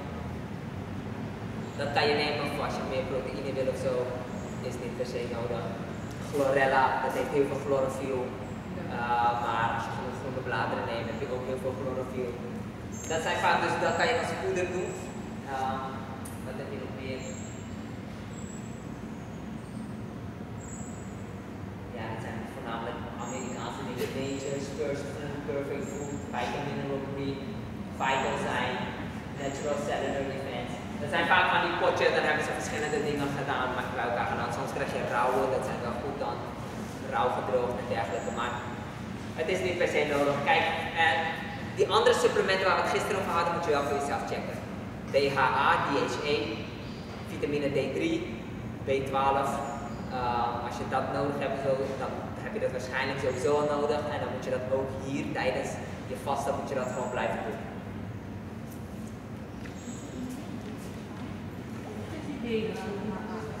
Ja, ik weet het niet helemaal zeker, maar volgens mij is het een soort vet of het heeft iets te maken met cholesterol. Het is iets wat na cholesterol wordt gemaakt. Ja, dat zei ik al van, ik weet het ook niet helemaal precies. Wat het precies is, dat zou je even zelf moeten checken. Maar volgens mij is het een soort vet, zuur of zo, vet of iets wat na cholesterol wordt gemaakt. Nou, een gevolg van cholesterol. Maar hou me daar niet aan van, sorry. Dat heb ik niet gecheckt.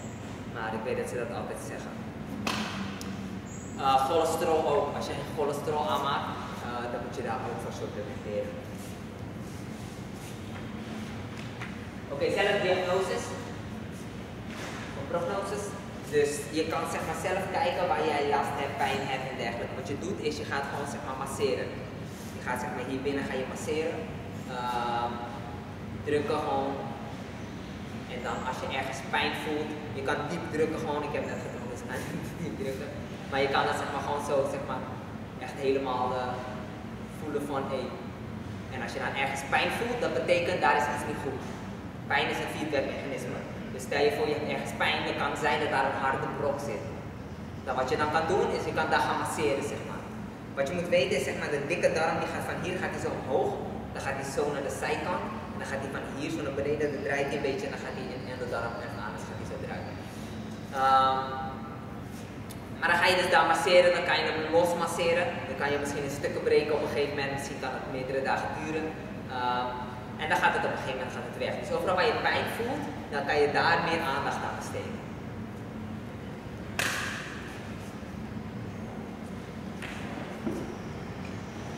Ja, die cleansing reactions, die symptomen hebben we het over gehad. Wordt dat dus te veel, dan kan het zijn dat je even terug moet trekken. Misschien moet je je vasten stoppen, misschien moet je naar een transitiedieet iets rustiger aan.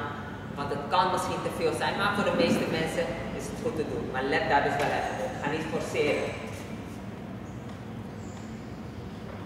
Oké, dan bowel movements, stoelgang.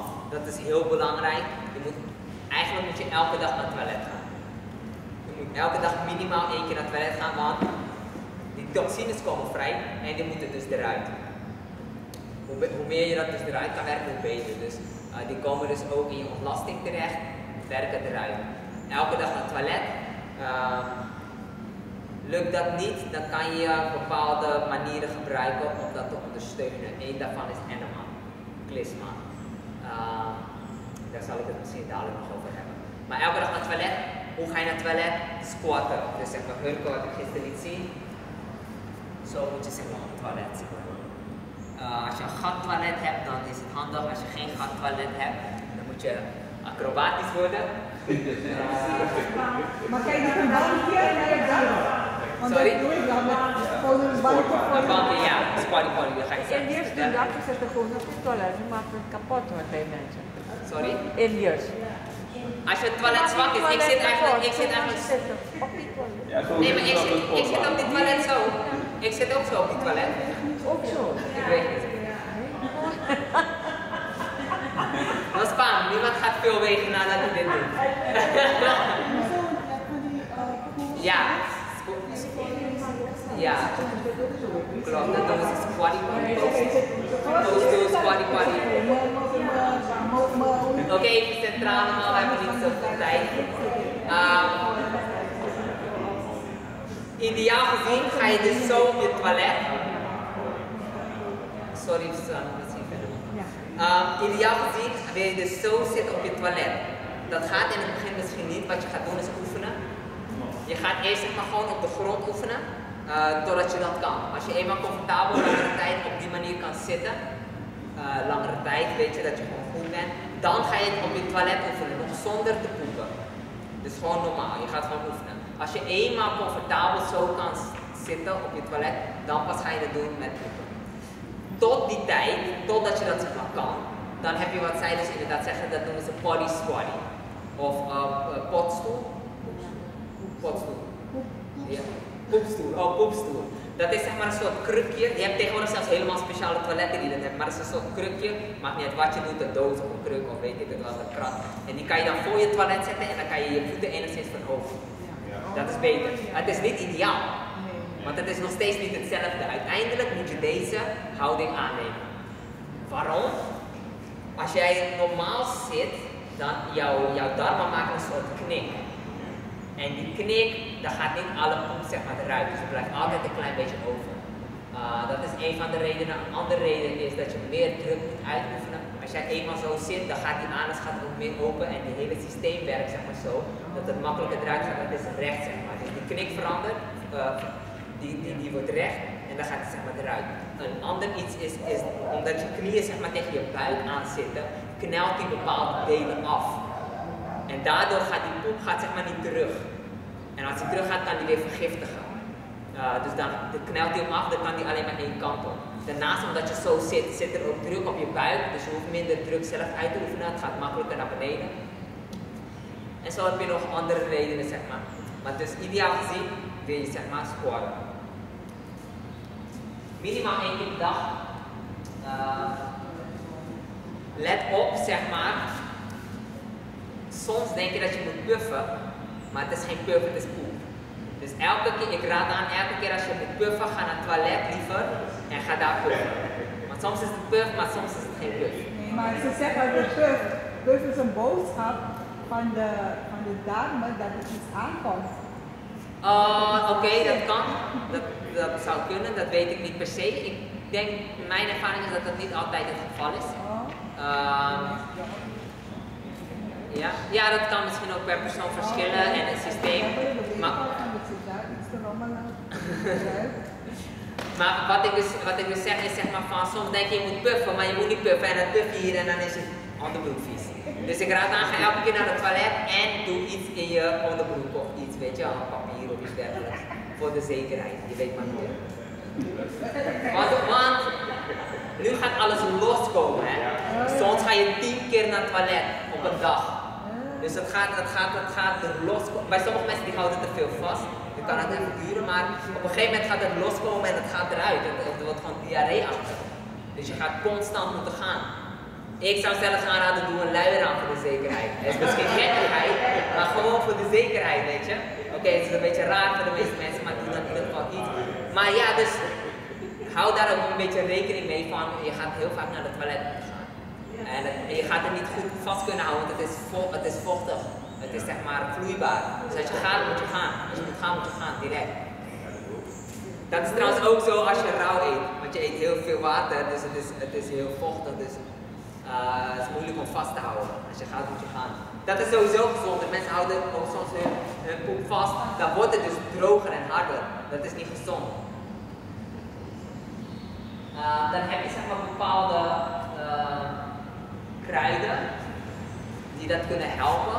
Het wordt aangeraden. Het is niet verplicht. Heel veel van die dingen sowieso wat je zelf moet kijken. Maar bentonite shake, dat is een soort klei, bentonite klei. En psyllium husk, dat is een soort vezel van psyllium. Daarvan maak je een soort shake. Het recept weet ik nou niet even uit mijn hoofd. En dan drink je dat. Wat dat doet is, het wordt een soort gel-achtig iets, want volgens mij is het psyllium, die kan 100 keer zijn eigen gewicht opnemen, zijn eigen massa opnemen.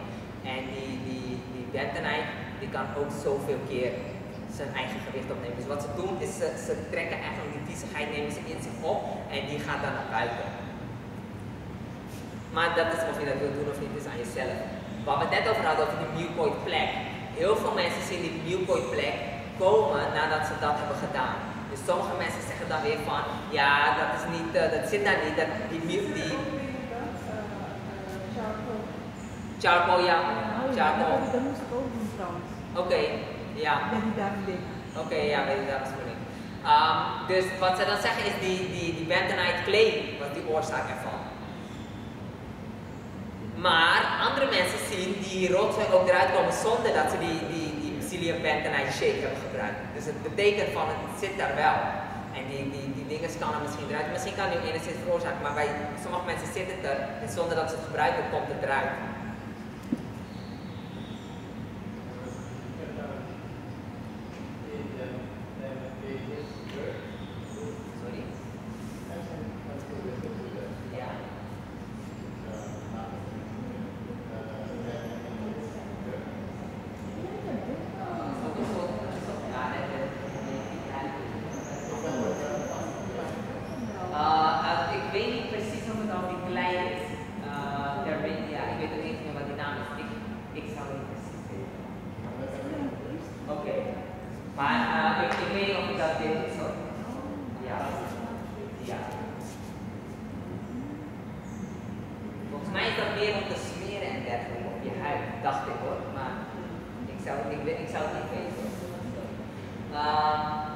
Oké, dan heb je dus enemas en colonics. Die kan je gebruiken. Stel je voor dat je niet naar het toilet kan gaan. Het zit vast. Soms heb je, dat noemen ze rectal plug. Er zit er iets in die rectum, in die anus en de darm zit er vast, waardoor de rest er niet langs kan gaan. Dan kan het een idee zijn om enemas te gebruiken. Of een colonic, een darmspoeling. Sommige mensen vinden het lastig. Dus een enema is zeg maar, je doet het van achter, doe je zeg maar water naar binnen. En je moet op je rechterzij liggen, sommigen zeggen linkerzij, maar rechterzij. En dan gaat het water naar binnen, dan moet je het vasthouden, probeer het 5 tot 15 minuten vasthouden. In het begin is het lastig. En dan ga je naar het toilet. En het mixt zeg maar binnen en dan gaat het eruit. Ik heb er één bij me. Ik ga dit voordoen. Hoe het eruit ziet. Dit is eigenlijk geen enema, dit is een toner. Deze heb ik in India gekocht, misschien dat ik later het verschil uit kan leggen, maar dit is waar het water in gaat, dit is klein zeg maar. Enema's zijn vaak groter, 2 liter raad ik aan om te kopen. Dit is meer voor andere doeleinden, misschien kan ik dadelijk het verschil vertellen. Maar, dus je doet hier het water in, je maakt hem dicht zo. Dan gaat het water er nog niet doorheen, dan doe je water erin, dan doe je hem open, dan loopt het er doorheen, dan doe je hem weer dicht. Er moet geen lucht in zitten. En dan vervolgens doe je dit achterin. Sommige mensen hebben een rubberen katheter, die had ik voorheen ook, maar die gaat op een gegeven moment kapot. Dus nu gebruik ik gewoon die plastic, dan doe je hem achter erin, ga je liggen. Kan ook zittend en zo, maar liggen is ideaal omdat het dan dieper kan gaan. En dan zet je het erin, dan gaat het erin, dan wacht je en dan ga je naar het toilet. Colonics is zeg maar meer een therapie. Dan moet je bij een kliniek gaan doen. En die gaat dieper, die gaat nog dieper. Deze doet de dikke darm, die andere doet ook dikke darm, maar die doet meer zeg maar. Maar dat kan dus een idee zijn. Sommige mensen die vinden het lastig, iets in hun anus stoppen, dat kan ik begrijpen. Zeker in het begin. kan het enigszins moeilijk zijn, maar het is heel goed. Het is heel goed, zeker in deze gevallen als het vast zit. Maar dat is wat jij zelf moet bepalen. Ik geef je de opties, jij moet weten wat jij doet. Wel is het zo dat je uiteindelijk wilt dat jouw darmen zichzelf kunnen schoonmaken. Dus als je met zulke dingen begint, voordat jij stopt met jouw vasten, moet jij een tijdje hebben gestopt met je enema. Dus het is niet zo dat je doorgaat, zeg maar. Op een gegeven moment moet je stoppen. Want als je door blijft gaan en je gaat eten, dan is jouw lichaam daaraan gewend geraakt. En dan ben je zo van afhankelijk. Dat wil je niet. Je wilt, zeg maar, dat jouw lichaam van zichzelf schoon kan maken. En daarom moet je dus een tijdje zijn gestopt. Dat zijn dus colonics en enemas.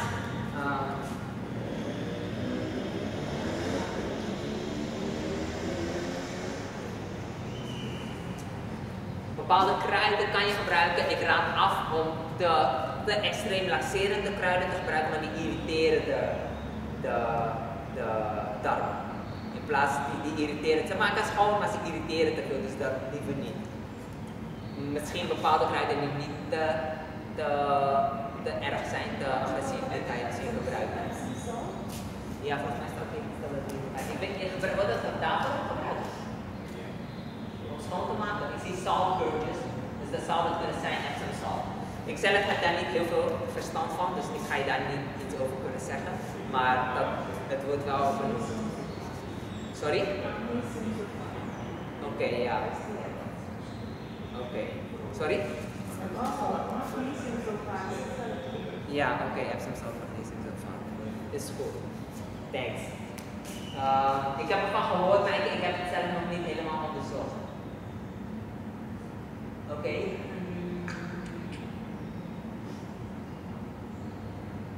Oké, en dan heb je eigenlijk het belangrijkste onderdeel. En dat is het breken van het vasten. Ze zeggen, any fool can fast, but it takes a wise person to break the fast properly. Elke idioot die kan vasten, maar alleen een wijze persoon kan het vasten op de juiste manier breken. Dit is waar je ziet dat de meeste mensen de fout in gaan. Dan mogen ze op een gegeven moment weer eten en dan denken ze, en dan gaan ze heel snel de verkeerde dingen eten. Maar dit is waar jij juist het gevoeligst bent en het meest kwetsbaar legt. Het meest kwetsbare punt.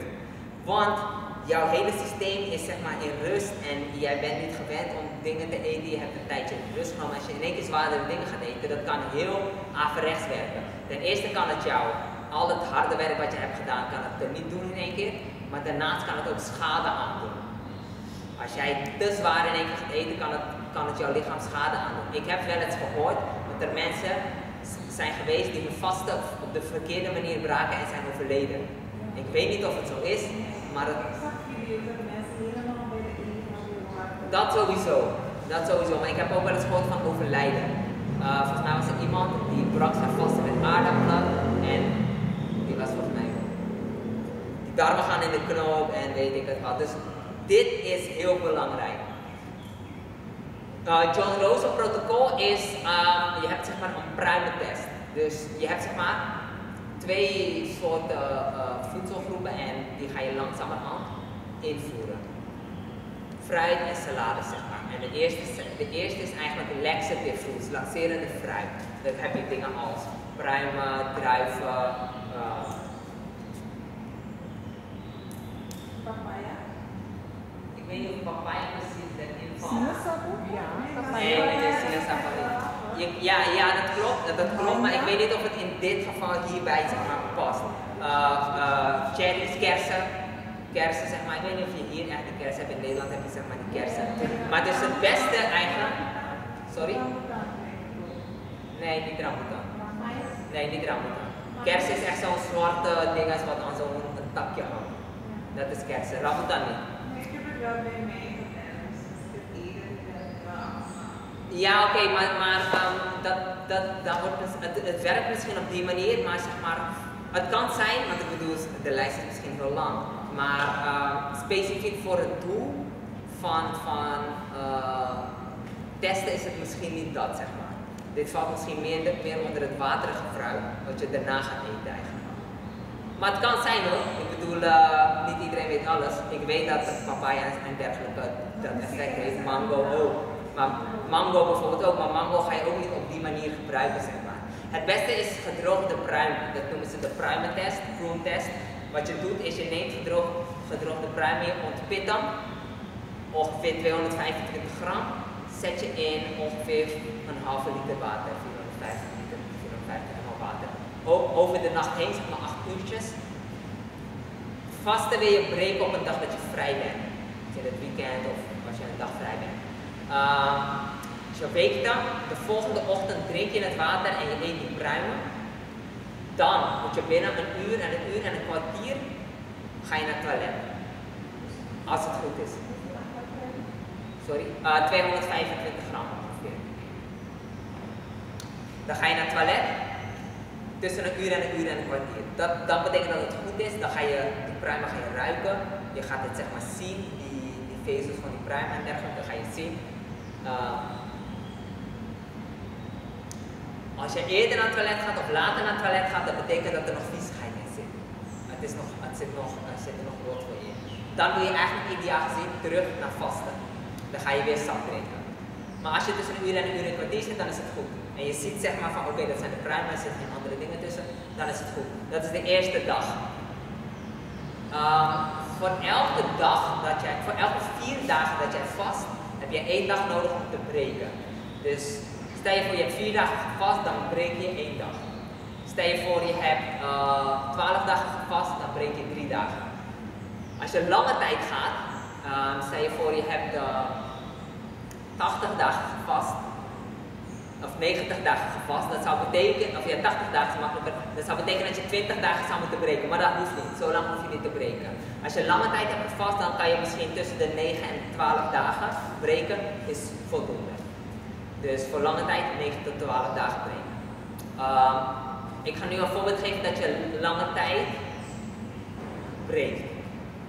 Dus die eerste dag, dus als we het verdelen over 9 tot 12 dagen. Als je die eerste dag hebt, dan neem je pruimentest. De rest drink je sap. Dus de rest van je caloriebehoefte blijf je als sap drinken. Dat is de eerste dag, pruimen. De tweede dag neem je een waterige fruit. Bijvoorbeeld meloen, papaya, mango, weet je wat. Waterige fruitsoorten. Meloenen zijn ideaal, want ze zijn heel waterig, zijn makkelijk op te nemen. 1 maaltijd fruit. Zoveel als je wilt, monofruit. 1 soort fruit tegelijkertijd, hoeveel je wilt. Voor de rest alleen maar sap. De tweede dag en de derde dag. En als je 12 dagen doet, de 4e dag ook. 1 maaltijd fruit, voor de rest alleen maar sap. Dan ga je naar dag, het tweede gedeelte, dat zijn dag 5, 6, 7, 8. Als je 12 doet, dan berekenen we 12. 5, 6, 7, 8. Dan ga je 2 maaltijden fruit doen. Allebei monofruit. Je mag de 2 fruiten mag je wisselen. Bijvoorbeeld in het begin eet je meloen, eet je watermeloen, zoveel als je wilt. En in de middag bijvoorbeeld eet je papaya, zoveel als je wilt. En door de rest van de dag heen blijf je sap drinken om aan voldoende calorieën te komen. Dat is het tweede gedeelte. Dan het derde gedeelte, dat is waar de salades in komen. Je begint met simpele salades. 3 ingrediënten max. Geen vet nog, simpele dingen als bijvoorbeeld zachte bladgroenten, sla of zo, bladertoppen, komkommer misschien, tomaat. Zulke soort dingen kan je nemen die niet te zwaar zijn om te verteren. Daarmee begin je. En dan langzamerhand kan je dat uitbouwen, iets meer complex, meer ingrediënten in je salade, wat stevigere dingen. En dan uiteindelijk kan je overgaan naar vetten, dingen als avocado en kokosnoot. Die kan je dan langzamerhand invoegen, want die zijn zwaarder om te verteren, dus die moet je later inbrengen. Wil je terug naar gekookt voedsel? Sorry, deze.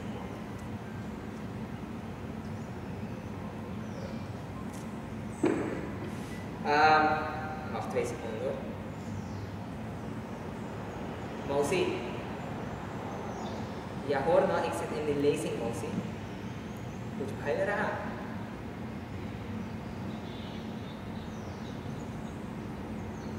Soon to papa ke nummer bentar kali. Heb je die nummer van pa?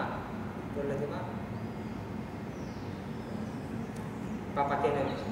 Ja, die oude gewoon. Op bentar kali. Maar ze zijn wel in die marni, dus misschien gaan ze niet opnemen, ja? Oké, is goed, Moos. Ja, dank u wel, Moosie. Dank u wel. En sterkte, ja? sterk below. Oké, is goed. Namaste. Ja, sorry hoor.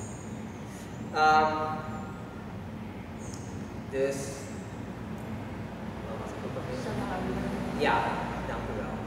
Dus langzamerhand vet en als je gekookt voedsel wilt, dan ga je langzamerhand naar gekookt voedsel. Volgorde, op een gegeven moment dan kan je het wel gaan eten, maar een idealere volgorde zou zijn gestoomde groenten, gekookte groenten, misschien gebakken groenten als je dat wil. En beginnen en dan op een gegeven moment zwaardere dingen zoals grondvruchten, zoete aardappelen, cassave, dat soort dingen met als laatste keuze aardappelen. En vervolgens granen kan je toevoegen en als je dan die vegetarisch wil eten, dan kan je weer vervolgens naar vlees. Maar die dingen raad ik niet aan, maar mocht je het willen, dan is dat zeg maar een idealere volgorde, zodat je langzamerhand je lichaam weer laat wennen aan zwaarder voedsel. Als je gaat breken, stel je voor, je breekt, je doet die primertest, je ziet het is niet goed, ga terug op sap. Doe je die primertest, het gaat goed, je gaat naar vruchten. Op dit moment ben je schoon. Dit is schoon, als het goed zou werken, als het genezen is, dan wat je dan gaat zien is, wat jij eet, nu krijg je zeg maar, dat noemen ze de eating-pooping connection. Een eet-poep connectie. Wat jij gaat eten, dat ga jij eruit zien komen. Precies. Voorheen dan is het maar één mix en het mixt allemaal, want we hebben 100.000 dingen hier binnen zitten, dus we weten niet wanneer we iets eten en wanneer het eruit komt. Maar nu ga je precies dat zien. In het begin, voornamelijk als je fruit eet, je poep gaat ook lekker ruiken. Het ruikt gewoon zoet. Het stinkt misschien lichtelijk, maar soms stinkt het niet eens en het ruikt gewoon zoet. Als je papaya eet, dan ruikt er gewoon papaya bij. Papaya is het trouwens sowieso zo, maar met heel veel andere dingen. Het gaat niet stinken. Tegen de tijd dat je groente gaat eten, kan het enigszins stinken. Of niet diezelfde structuur hebben of een andere kleur hebben. Maar voornamelijk bij fruit is het gewoon zoetig. Zodra jij ziet dat dat niet het geval is, dus zodra jij iets eet, maar je ziet het er niet goed uitkomen binnen een bepaalde tijd, dus binnen die 24 uur, dan betekent het dus dat jij nog verstopt zit. Dan ga je ideaal 1 stap terug. Dus stel je voor je zit op 1 fruit, dan ga je terug op sap. Als je op 2 fruit zit, dus je hebt die 1 fruit, dat gaat goed, je gaat op 2 fruit, 2 maaltijden fruit, en je ziet er gebeurt iets, gaat niet goed, dan ga je terug naar 1 maaltijd fruit. Gaat het nog steeds niet goed, ga je terug naar sap. Op dezelfde manier ben je tegen de tijd dat je bij salade bent. Bij salade kan het dus enigszins wat anders worden, dan moet je goed opletten. Als je ziet van, oké, fruitontlasting, saladeontlasting, goed. Als dat niet het geval is, dan ga je terug naar 2 fruit. Niet goed, terug naar 1 fruit, terug naar sap. Dus let daarop. Dat is zeg maar een voorbeeld van als jij 12 dagen breekt. Stel je voor je hebt 4 dagen gevast, dan is 1 dag breken genoeg. Wat doe je dan? Dan hoef je die primertest niet eens te doen, want je bent, misschien als je schoon bent, dan is het cool, maar als je nu begint, dan zal je waarschijnlijk niet schoon zijn. Dus een primertest, wat ga je testen? Je weet dat je nog vies bent van binnen en binnen 4 dagen ga je dit niet schoonmaken. Dus primertest hoeft niet, mag wel. Je kan dus beginnen met een laxative fruit, een laxerend fruit, bijvoorbeeld die pruimen, druiven of iets dergelijks. Of je kan bijvoorbeeld beginnen met een waterfruit, meloen of iets dergelijks. En dan de tweede maaltijd is fruit. En dan de derde maaltijd is salade. Dus dan heb je eigenlijk diezelfde soort opbouw gedaan, maar dan nu in 1 dag.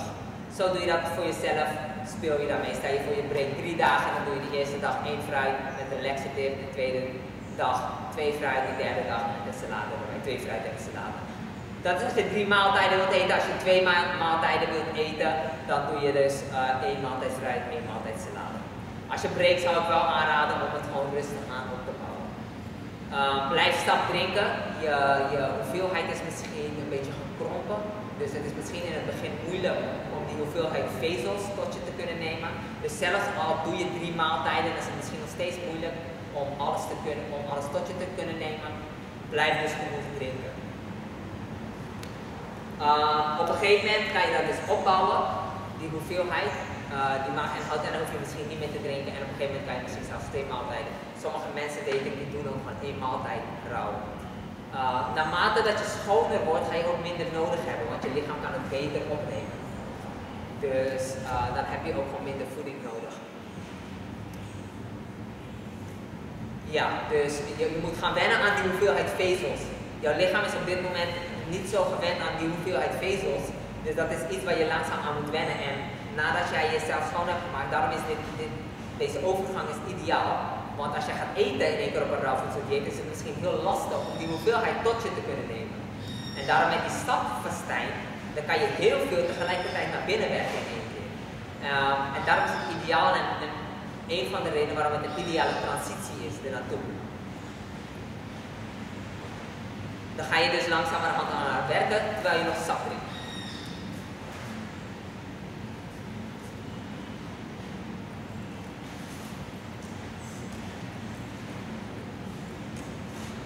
En nogmaals dus, dit is het belangrijkste onderdeel. Dat kan ik niet genoeg benadrukken. De meeste mensen gaan hier de fout in. Onthoud dat, probeer alsjeblieft die discipline vast te houden, want het is zonde. Het is gewoon zonde. Je hebt 60 dagen gevast, 90 dagen gevast en je denkt, ik mag weer eten. En dan ga je rotzooi eten. Al die harde werk van 90 dagen is in één keer erin. En misschien doe je jezelf wel schade aan. Dus hier moet je wel een beetje discipline houden. Ik weet het is moeilijk. Maar, en ideaal gezien wil je dus dit als transitie gebruiken naar dat rauwvoedseldieet. Ideaal gezien wil je hierna gewoon ook je gekookt voedsel niet meer eten, maar op dat rauwvoedseldieet blijven.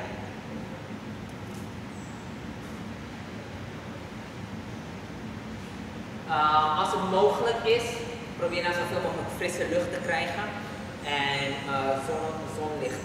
Waar ik het dus gisteren ook over had, hoe naakter, hoe beter. Als jij misschien een eigen tuin hebt en je kan volledig naakt rondlopen, doe dat.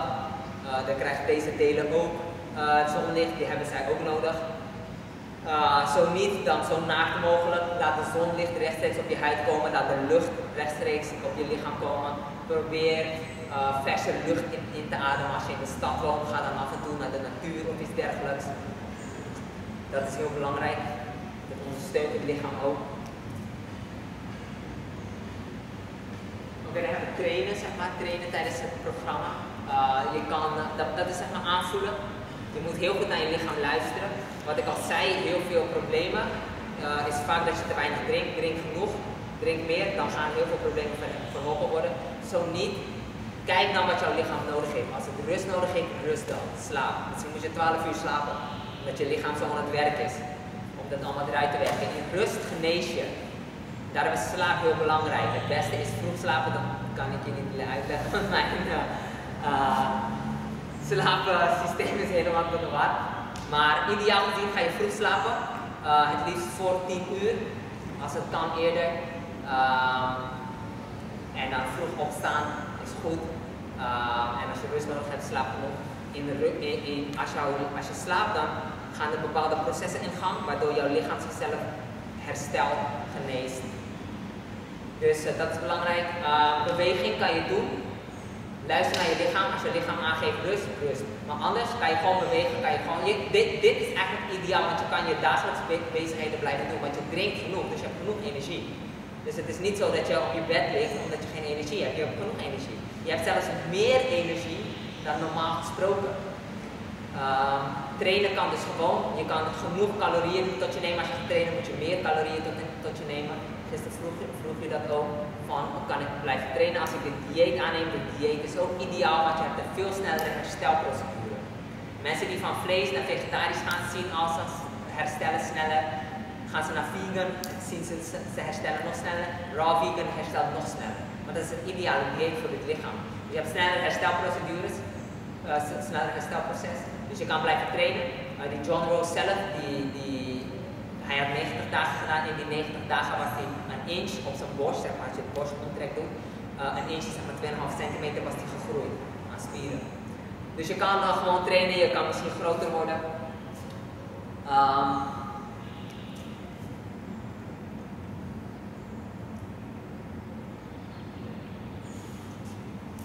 Ja. Je hebt een alternatief, daar vroeg u gisteren naar. Het is misschien lastig om die hoeveelheid sap. Oh, trouwens nog iets, u vroeg van aanlengen met water. Ik zei geen water. Niks aanlengen, niks. Sap. Waarom? Een van de redenen is dat je hebt heel veel te drinken. Je moet 4 liter drinken. Dat is best veel. In het begin kunnen de meeste mensen niet eens 4 liter drinken. Daar moet je even aan wennen. Maar als je nog water erbij gaat drinken, dan hoe ga je aan die sap komen? Dus alleen maar sap, niks aanlengen. Daarnaast, Het water uit vruchten en groenten is het beste water, want ik heb het uitgelegd. Het is anders gestructureerd, dus het hydrateert je op een dieper niveau. Dus alleen maar sap drinken, niet aannemen met water. Alleen maar sap. Dat kan dus duur zijn. Dan heb je alternatieven.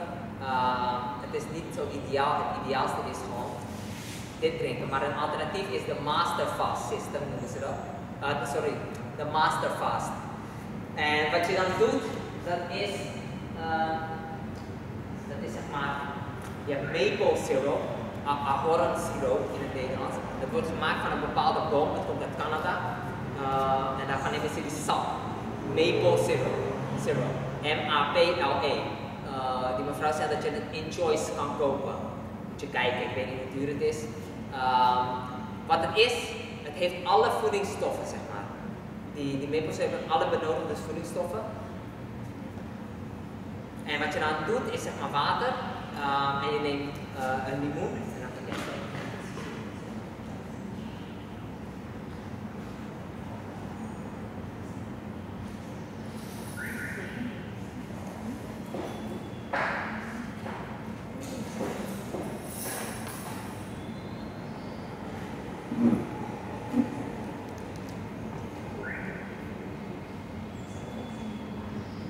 sorry, dit is in Engels, dus ik kan niet de precieze hoeveelheden aangeven, maar dat stuur ik jullie nog toe.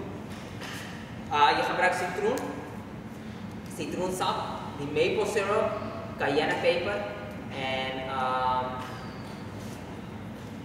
water. Dus ik ga jullie nog sturen hoor, maar het is sap, zeg maar citroensap, citroen of limoensap, maple syrup. Maple syrup, M-A-P-L-E, of ahornsiroop, cayennepeper en water. En dat is dan een soort siroop wat je maakt. Roer je en dan kan je dat drinken. 9 tot 12 glazen per dag moet je drinken. Als jij meer nodig hebt aan calorieën, dan hoef je niet per se die hoeveelheid de hoeveelheid siroop te verhogen. Wat je doet is meer maple syrup toevoegen.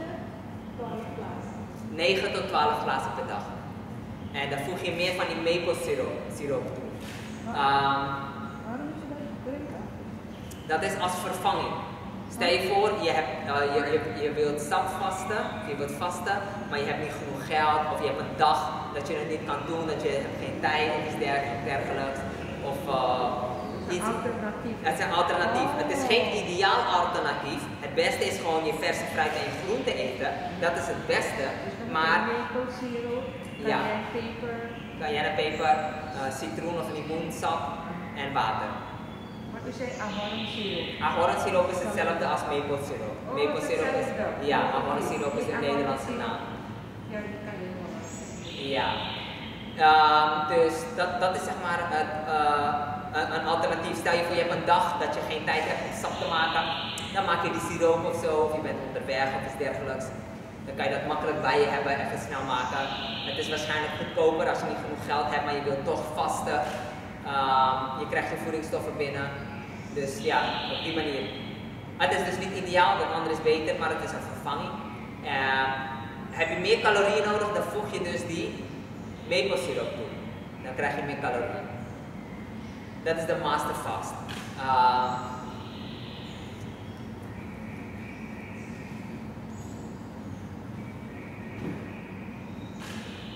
Je hebt iets dat noemen ze white oak bark. Oak is zeg maar eikenboom, witte eikenboom, schors en ginger, zeg maar gemberwortel. Aan het einde van je vasten, vaak de organen, de ingewanden van mensen zijn een soort uitgerekt. Omdat het zit vast en zo, dus het rekt een soort van uit. En die darmen hebben een soort van, ze zijn zo over elkaar. Maar dan gaat het uit elkaar en dan werkt het niet meer goed. Dus eigenlijk weer een beetje in laten krimpen. Dan kan je deze kruiden daarvoor gebruiken. Die witte eikenbast, schors en gingerroot. Volgens mij werkt rode biet volgens mij ook daarvoor. Maar dat weet ik niet helemaal zeker.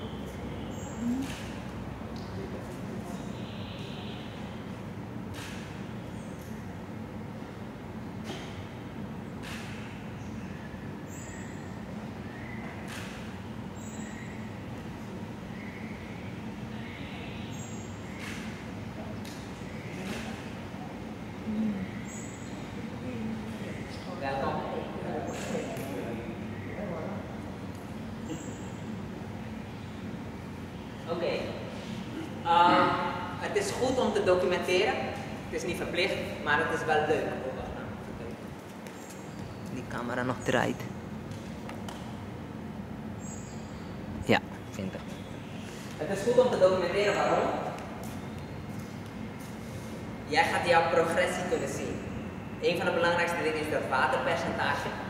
Wat ik gisteren uitlegde, we zouden moeten bestaan voor 70% het water, maar de meeste mensen zitten gemiddeld is rond de 50%, is veel te laag. En met het vasten gaat dat langzamerhand omhoog. Dus dat is goed om bij te houden. Het is goed om foto's van jezelf te maken, zodat je de verandering in je lichaam ziet, in je gezicht ziet, in je huid ziet, in je gewicht ziet. Het is goed om je gewicht bij te houden. Het is goed om een journaal bij te houden per dag, dat je aangeeft van hey, zo voel ik me, zo voel ik me. Het is zeg maar voor jezelf leuk, zodat je later terug kan kijken. Het kan als onderzoek gebruikt worden van hey, toen de tijd voelde ik me zo. Het kan als onderzoek voor een groter geheel gebruikt worden. Als er meer data is, kan er dus beter onderzoek worden gedaan van hey, zo en zo. Daarmee draag je bij aan het geheel, zeg maar. En je kan andere mensen ermee inspireren. Van hey, kijk, zie je, zo zag ik er zo vroeger uit. Dan heb ik dit zo gedaan, langzamerhand veranderde ik zo. Zo voelde ik me voorheen, zo voelde ik me zo tijdens het proces, tegen het einde van het proces. Dus je kan mensen ermee inspireren. En het is gewoon leuk voor jezelf om later terug te kijken. Nog iets wat belangrijk is, je gaat ook dipdagen kunnen hebben. Dipdagen houdt in dat er een dag kan zijn dat je je wat minder voelt. Dat hoort erbij. Dan moet je niet gaan denken, oh ik ga nu stoppen. Nee, dat is gewoon volhouden. Die dipdagen kunnen misschien een aantal dagen soms duren. En dan kan het weer zijn dat je energie weer omhoog gaat. Dus hou daar ook rekening mee. Documenteren. Laten we het hebben over bewaren van het sap. Als je je sap wilt, kijk ideaal niet, maar als je het wilt bewaren wat je doet, het liefst glazen flessen voor de koelkast, voor de vriezer, dan zou je precies moeten weten tot waar je moet vullen, want als je te veel vult, dan gaat die uitzetten, dan gaat het glas barsten. Dan gaat het kapot de zonde van je sap. Dat moet je niet meer drinken, want anders heb je een probleem. Maar dan kan je plastic nemen of je moet precies weten tot daar. Je hebt tegenwoordig in Nederland heb je een soort laboratoriumglas. Ik vergeet hoe het heet. In ieder geval laboratoriumglas noemen ze het, maar ze hebben een bepaalde naam, een specifieke naam. Nee, dat niet. Maar daar hebben ze hebben dan zeg maar die sapbedrijven, die slow juice en zo, die geven dan aan tot hier mag je het vullen. En die doen ze dan in de vriezer en zo.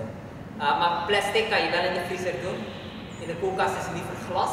Wat je doet is je neemt die fles, je vult hem en je vult hem over de top heen. Wat ik gisteren ook uitleg. Je vult hem over de top heen, zodat hij een beetje hoe zeg je dat, overvloeit. En dan doe je hem dicht en dan zie je dat het zeg maar een beetje eruit komt. Waarom? Je wilt geen lucht erbij hebben, want dan gaat hij oxideren. Dus geen lucht moet erbij zitten, niet oxideren. Dan kan je hem in de koelkast doen. Als je hem langer wil bewaren, kan je hem in de vriezer doen. In de vriezer blijft het goed, lang goed. Ik weet van 2 weken, maar misschien blijft het nog langer goed. Koelkast, ik praat over slow juicer. Hè. Die centrifuge, dat moet je eigenlijk direct opdrinken. Koelkast, ik raad aan maximaal 48 uur. Van die Green Star zeggen ze dat het maximaal 72 uur kan. Andere bedrijven nemen dat ook gelijk aan, terwijl ze zelf niet een onderzoek hebben gedaan. Mijn ervaring zelf met de Green Star is 72 is lastig, maar ik had het in plastic opgeslagen, dus het kan zijn als je het in een glas opslaat dat het wel wat beter goed blijft. Maar ik raad aan maximaal 48 uur. Je gaat het ook proeven, je proeft gewoon een verschil. Iets wat je direct drinkt, iets wat je later op de dag drinkt, iets wat je na 2 dagen drinkt. Je merkt gewoon echt een verschil. Dus ideaal niet, 48 uur in de koelkast. Koel dus, als je naar buiten gaat, het liefst in een koeltas bij je houden. Voor koelbox of iets dergelijks. Ja, de temperatuur waarop je het wilt drinken, ik raad af om het te koud te drinken. Misschien vind je het fijn dat het warm is, maar eigenlijk is het niet goed. Want wat ik gisteren uitlegde is eigenlijk een soort verteringsvuur. Als je er koud op gooit, dan is dat niet ideaal. Ik zou eerder zeggen gewoon kamertemperatuur of enigszins wat koud. Niet te koud zou ik doen. Vriezen is niet ideaal, wat ik gisteren al uitlegde. Het is een soort van doodmaken, maar wat wij deden toen mijn moeder was bezig en mijn tante was ook bezig tegelijkertijd.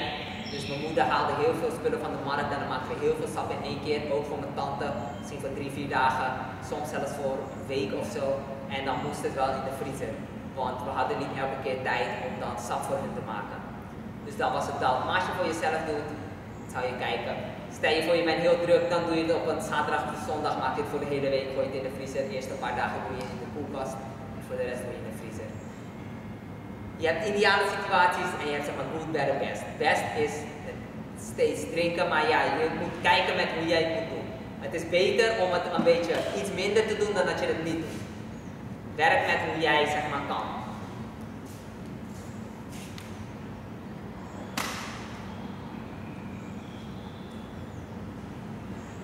Oké, was er nog iets wat ik zou behandelen, wat ik zei van, dat moet er nog bij? Ik zou nog zeggen, de verteringsvuur, hoe je dat kan op... Ja, goeie. Eigenlijk is dit dat. Vasten zorgt ervoor dat je verteringsvuur stijgt. Allerlei soorten vasten. Maar dit is dus een hele goeie, want je geeft er eigenlijk rust aan, dus dit vuur wordt langzamerhand groter. Dus vasten is, dat is gewoon ideaal. En dus je lichaam went eraan aan het rauwe voedsel, je brengt het langzamerhand weer erin. Dus dat sap is heel makkelijk te verteren en dan fruit is ook vrij makkelijk te verteren en je brengt het er langzamerhand in, dus je lichaam went er eigenlijk aan. Dus dat is gewoon een goede manier. Dit is een goede manier. Was er nog wat? Dat ik had? Ik heb het even goed. Dus wat ik gisteren zei was van Ayurved, waarom Ayurved voor sommige mensen afraadt om rauw te eten, toch? En dat was omdat heel veel mensen hun verteringsvuur te laag is. En toen zei ik van, ik ga morgen een manier vertellen waarop je die verteringsvuur kan verhogen zodat je... Agni wat ze noemen, hè? Jatar Agni, ja, precies. Jatar Agni. Waardoor je het kan verhogen zodat je wel dat rauwe kan eten. En dat is eigenlijk wat ik nu heb uitgelegd. Van vasten, sowieso verhoogt het. En het is gewoon een ideale transitie, want je brengt het er langzamerhand erin. Oké, dan het verschil tussen sapvasten en watervasten of droogvasten. Vroeger was dat de beste manier voor een nieuw leven, voor een beter leven. Het eerste om zeg maar een nieuw leven te doen. Watervasten. De lengte, als je de maximale lengte gaat, was het meestal zeg maar 40 dagen. Sommige mensen doen misschien scotten 21 dagen of hoeveel je wilt. Maar zeg maar die lengte van die maximale lengte was 40 dagen. Als je kijkt naar de geschriften, Jezus Christus en zo deed het, wat ik net vertelde over de universiteit, 40 dagen. Dus dat is een beetje de hele lange periode. Nu raad ik het af. Waarom? Nu hebben we de chemische revolutie gehad en nu hebben we onszelf beschadigd, zwaarder beschadigd en de omgeving beschadigd. We hebben allerlei chemicaliën in ons lichaam, allerlei zware metalen in ons lichaam en we zijn te veel vergiftigd. Wat je nu gaat krijgen, want kijk, het is, zeg maar, het is detox. Dus als je water gaat drinken, je gaat dieper dan sap. Je gaat bepaalde dingen dieper doen, maar omdat we beschadigd zijn, wat je gaat krijgen is, je gaat die viezigheid loswerken. Maar als jouw lichaam dat niet snel genoeg af kan voeren, bijvoorbeeld omdat je uitscheidingsorganen verzwakt zijn, dan gaat die rondzwerven zeg maar, in jouw lichaam. En dan gaat die op organen kunnen zitten en dan gaat die organen kunnen beschadigen. Dat wil je niet hebben. Want je wil niet uiteindelijk ongezond worden terwijl je bezig bent met je gezondheid. Daarom is dat sapvasten in dit geval beter, want omdat je zoveel voedingsstoffen tot je neemt, bindt die zich met die gifstoffen en dan kan die het lichaam makkelijker verlaten.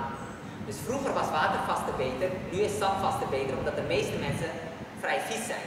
Als je eenmaal schoner bent, dan kan je misschien gaan watervasten. Want dan heb je heel veel van die viezigheid eruit gewerkt en dan om dieper te gaan, dan kan je watervasten. Want watervasten kan bepaalde dingen behandelen die sapvasten niet kan.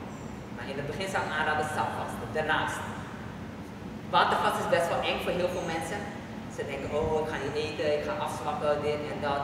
Dus dat is heel begrijpelijk. En wat je doet, je moet altijd volle vertrouwen erin hebben. Dus als je gaat vasten, moet je volle vertrouwen erin hebben. Ook hierin, als je het doet, volle vertrouwen, want anders werkt het niet. En werkt het juist averechts. Dus heb vertrouwen erin. De meeste mensen zijn vrij bang voor watervasten. Voor watervasten heb je een hele periode nodig, zeg maar een soort vakantie. Waarom? Je hebt heel weinig energie. Je gaat wel energie krijgen, maar niet op diezelfde manier. Dus het is veel meer een rustende ervaring. Je moet veel meer rusten op bed liggen, rustige dingen doen.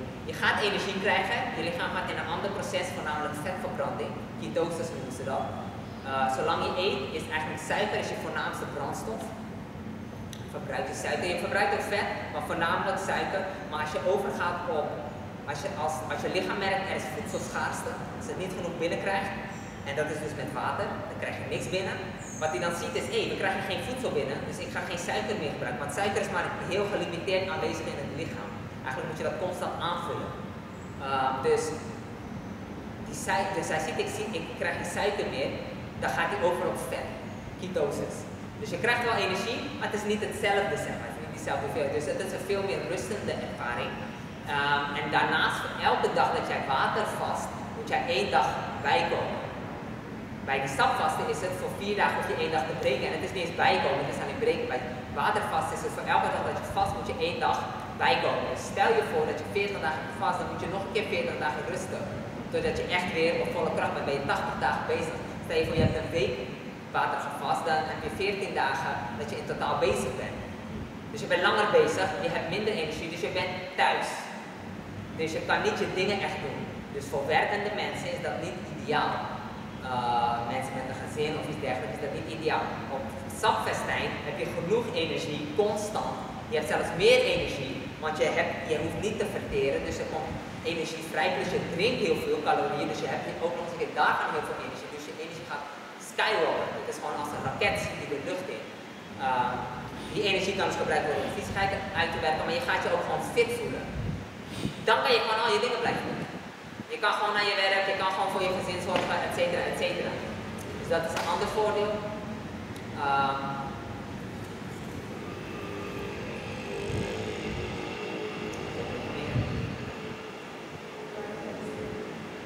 Ja, dry fasting. Ik zit even te denken van wat voor voordelen je nog meer hebt ten opzichte van water. Dat zijn eigenlijk wel de voornaamste wat ik me nu kan bedenken. Dry fasting is eigenlijk hetzelfde verhaal. Dry fasting is eigenlijk hetzelfde verhaal. Dry fasting is zelfs nog zwaarder op je lichaam, want je drinkt ook geen water. Je bent helemaal droog. Dus je lichaam gaat nog dieper in reiniging, dat wel. Maar het krijgt helemaal niks tot zich, dus het heeft nog meer rust nodig. Het heeft nog meer periode voor herstel nodig. Dus eigenlijk is het hetzelfde als watervasten, alleen het verschil is zeg maar nog groter.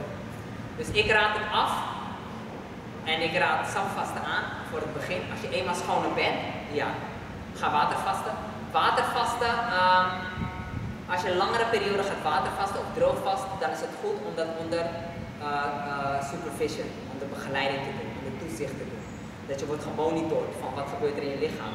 Want er kunnen dus dingen gebeuren die schade kunnen toedienen aan je lichaam. Dat wil je niet, dus dan is het goed om te monitoren. Drijfvasten wordt uiteindelijk op maximaal 5 dagen aangeraden.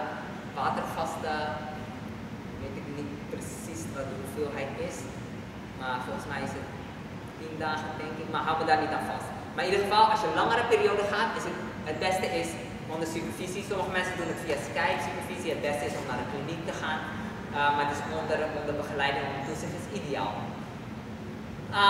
Sommige mensen doen het op zichzelf, maar ik raad het niet aan, zeg maar. Of je moet echt heel veel ervan weten, dat je echt wel weet waar je mee bezig bent. Met sapvasten hoeft dat niet zodanig. Je kan heel veel gewoon zelf thuis doen, is nog spannend. Je zou misschien wat aanpassingen moeten doen door te luisteren naar je lichaam, maar in principe kan je het gewoon zelf thuis doen. Dat is dus een beetje het verschil tussen die twee. Als je wil gaan watervasten en droogvasten, kijk, sapvasten kan je in 1 keer, misschien eet je vandaag 20 kippenbouten en het meest ongezonde iets. Sommige mensen vragen, moet ik opbouwen om naar sapvasten te gaan? Moet ik misschien eerst een tijdje wat vegetarisch eten en dan een paar dagen vegetarisch, veganistisch, rauw, fruit of zo en dan sapvasten? Ik zeg nee, gebruik die dagen gewoon en ga gelijk sapvasten en doe die dagen als extra. Stel je voor je denkt je gaat 30 dagen sapvasten en 10 dagen voorbereiden. Zeg nee, laat die 10 dagen voorbereiden. Ga gewoon rechtstreeks 40 dagen als sapvasten, is beter. Want het kan gewoon, het is geen probleem. Watervasten en zo zou ik zeggen van bouw dat langzaam op. Ten eerste maak je lichaam schoon en En daarnaast bouw het langzaam op. Je lichaam is er misschien niet aan gewend. Het is wel iets eigen aan het lichaam. Zeker als je ziek bent, wat ik zeg, dieren die doen het ook. Dus je lichaam weet het wel, maar omdat onze hele huidige systeem is een beetje anders. Dus het is goed om op te bouwen. Dat kan je doen door bijvoorbeeld te beginnen met 12 uur water. Dat je niks eet. Dus eigenlijk die intermittent fasting soort van. Dan bouw je dat op 16 uur, 18 uur, 24 uur water. Alleen langzamerhand. En dan kan je dat langzamerhand uitbouwen. Verdroog op een gegeven moment hetzelfde. Maar dat doe je dus over een periode. Dan moet je langzamerhand aan wennen. Droog hetzelfde. 12 uur droog, misschien 8 uur droog. 8 uur droog doen de meeste mensen in slaap. 12 uur droog. En dan langzamerhand opbouwen tot 24 uur, 36 uur. Dus langzamerhand zodat je lichaam eraan kan wennen.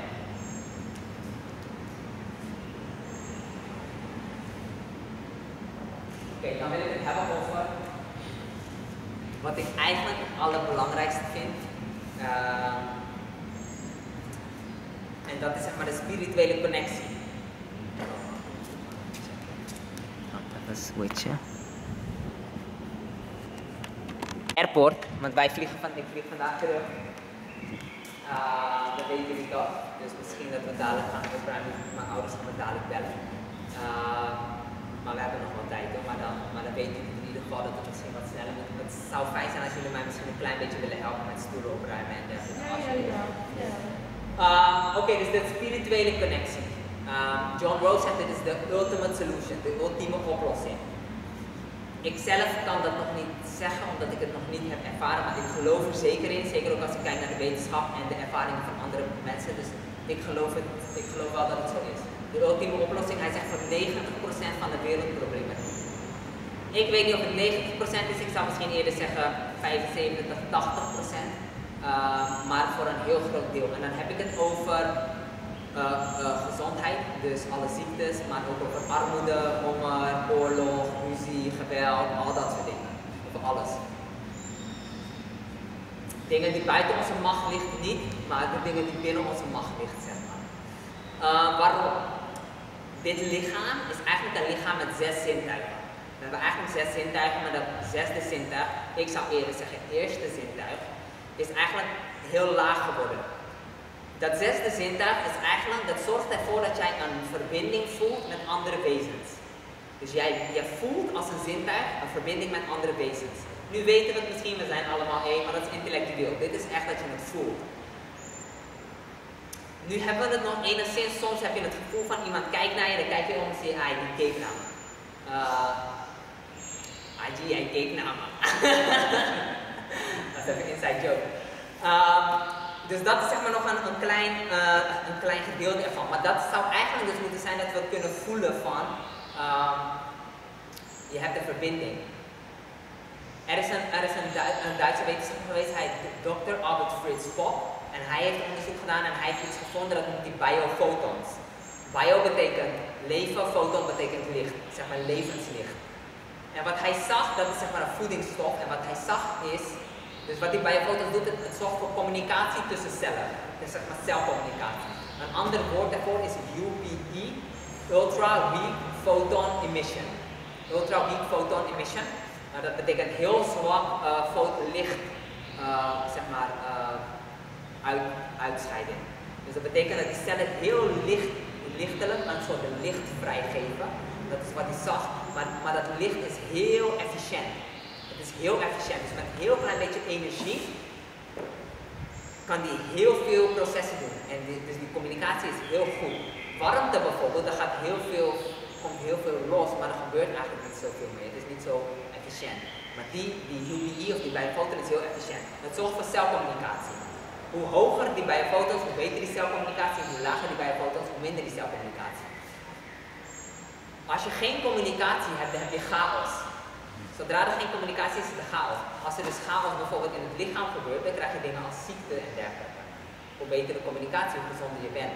Als je gaat kijken naar een maatschappij, als we geen communicatie hebben, dan krijg je chaos. En dat is dus wat je tegenwoordig heel veel ziet. Die biofotons. Ik denk dat het hetzelfde is als praan in het Hindi of in het Sanskriet. In de yoga filosofie zeggen we praan. In het Chinees noemen ze dat chi of ki. In het Engels noemen ze het life force energy. Je hebt nog een paar namen in een paar andere talen. In het Nederlands is het levensenergie. En dat is eigenlijk een soort vitale, het is meer subtieler. Het is niet zo grofstoffelijk, maar het is meer een subtielere. Een soort energie. Wat ik net zei, het vitale lichaam, wat na het grofstoffelijke lichaam komt. Ik denk dat het hetzelfde is of het is heel dicht verbonden ermee. Dat zorgt dus voor dat zesde zintuig. Het is aanwezig in voedsel. Je kan het op verschillende manieren verhogen, bijvoorbeeld door spirituele beoefening, ademhalingsoefening, meditatie, asanas, houdingen zeg maar. Maar het bevindt zich ook in voeding. Als je je voedsel kookt, vernietig je het voor 100%. Je maakt de voeding helemaal dood. Dat is ook gewoon, je voeding is ook dood, wat ik gisteren uitlegde. Dus je vernietigt het voor 100%. Als je het bestrijdt met chemicaliën, dus bijvoorbeeld kunstmest of insecticiden of iets dergelijks, dan minimaal 85%, dus hou je misschien 15% over. Dat is dus ook waarom het voor mij zeg maar, dat ik het nog niet ervaar. Want ik kan nog niet biologisch veroorloven. In Nederland is het wat duurder. Dus ik kan dat nog niet betalen, dus ik kan dat nog niet zeg maar, ik heb dat niet op die manier ervaren. Ik eet wel rauw, maar het is niet biologisch. Chemicaliën vernietigt het dus ook voor het grootste gedeelte. Als je geboren wordt zit je zeg maar rond de 40.000, baby's zitten rond de 40.000 bij je foto's. Als je zeg maar een standaard Amerikaanse dieet hebt, echt rotzooi, tot een beetje normaal dieet, zit je tussen de 1000 en de 4000 bij je foto's. Van 40.000 zak je naar 1000, 4000. Moet je begrijpen wat wij als mensen zeg maar hebben. Vegan zit misschien rond de 20.000. Raw vegan die zit rond de 85.000. En dat is uiteindelijk waar je naartoe wil, 85.000. Ongeveer daar zo. Als je, Wat is dat getal? dat is die hoeveelheid bij je foto's. Wat ik zeg maar uitlegde van dat licht zeg maar. Die hoeveelheid bij je foto's, dat is zeg maar je wilt naar die 85.000. Als je sapvast, die sapfestijnen, dan neem je zoveel voedingsstoffen tot je, dan schiet je omhoog richting de 115.000. Maar dus die 185.000 is voldoende. Dus dan voel je zeg maar een connectie met andere mensen.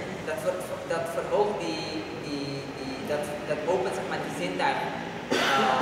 Dat wordt weer wakker. Dus heb je die zesde zintuig, dan voel je die verbinding. Als jij voelt dat jij verbonden met een ander mens, stel je voor, ik voel mijn hand is verbonden met pijn. Als mijn hand pijn heeft, dan voel ik die pijn.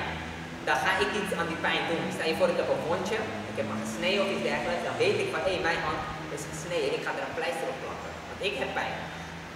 Nu, als ik iemand anders voel en die andere persoon heeft pijn, dan voel ik die pijn.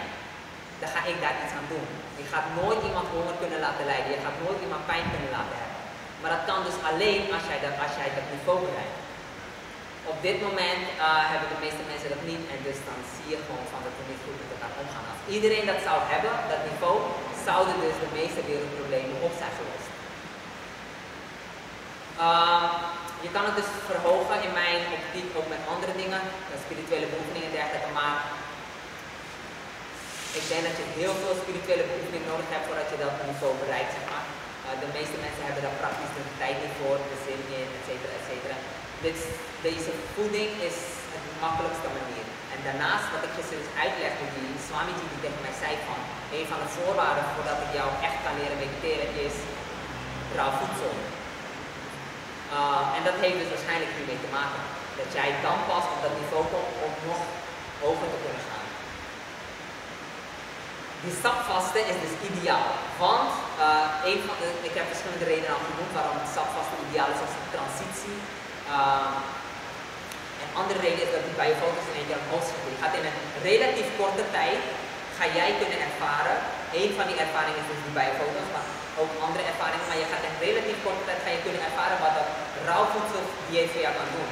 Als jij dat gaat eten, kan het een aantal jaar duren voordat je echt die ervaring hebt. Misschien duurt het 3 jaar voordat je echt al die goede ervaringen hebt. Dus onder andere van die bij je foto's, van die gezondheid, dat het hier een beetje schoon is, de energie en zo. Je gaat het voelen als je begint, maar het kan wat lang duren. Maar met die sapvasten kan het in een relatief korte tijd, misschien binnen 3 maanden kan je dat al voelen. Daarom is het een ideale transitie. En die bij je foto's schieten dus omhoog. Dus dat is eigenlijk voor mij persoonlijk en ik denk voor de wereld heel belangrijk dat we allemaal rauw voedsel eten. Daarom zei ik dus gisteren het verschil tussen rauw biologisch voedsel En rauw normaal voedsel is het verschil tussen hemel en aarde. En het verschil tussen rauw normaal voedsel en rauw en gekookt voedsel, ongeacht of het biologisch of niet, is het verschil tussen aarde en hel. En we zitten nou in hel. Willen we terug naar hemel, naar het paradijs, biologisch rauw voedsel. Oké, dat was het belangrijkste voor mij. Ik ben blij dat dan heb je, misschien kunnen jullie eerst, als jullie vragen hebben, dan kunnen we dat misschien eerst beantwoorden. Dan heb je nog een aantal andere dingen die niet heel belangrijk zijn, maar wel goed om het zijn te weten. Dit zijn eigenlijk de belangrijkste punten. We zitten dan denk ik op een 12 uur. Ja, precies. Dus als jullie vragen of zo hebben, dan kunnen we dat even behandelen. En dan gaan we daarna verder tegen alles vertellen. Zijn er vragen? Ja. Ja. Ja, dus ik doe ook persoonlijk begeleiden. Kijk, ik ben dan nu niet in Suriname, dus dan kan het niet persoonlijk face-to-face, maar gewoon op Skype of bellen of iets dergelijks. Ja, zeker. Persoonlijk begeleiden in dus rauw veganisme en sapvasten. Andere vragen?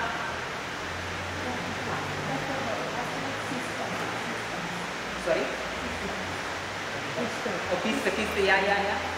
Het zijn van die grote broden, toch? Met kus. Ja, vis. Ja. Dan moet je dus eigenlijk kijken, en kijk. Dat is dus dat symptomatisch versus systematisch kijken. Je gaat nu kijken naar een symptoom. Dat is hoe dokters kijken. Dat is eigenlijk niet wat je wil. Je wil eigenlijk kijken systematisch. Waarom heb ik die kiesten? En dan ga je dus terug naar die 4 fases van ziekten, wat ik gisteren heb uitgelegd. Ontsteking, zweren, verhardingen en ophopingen. En dit is dus eigenlijk een soort ophoping.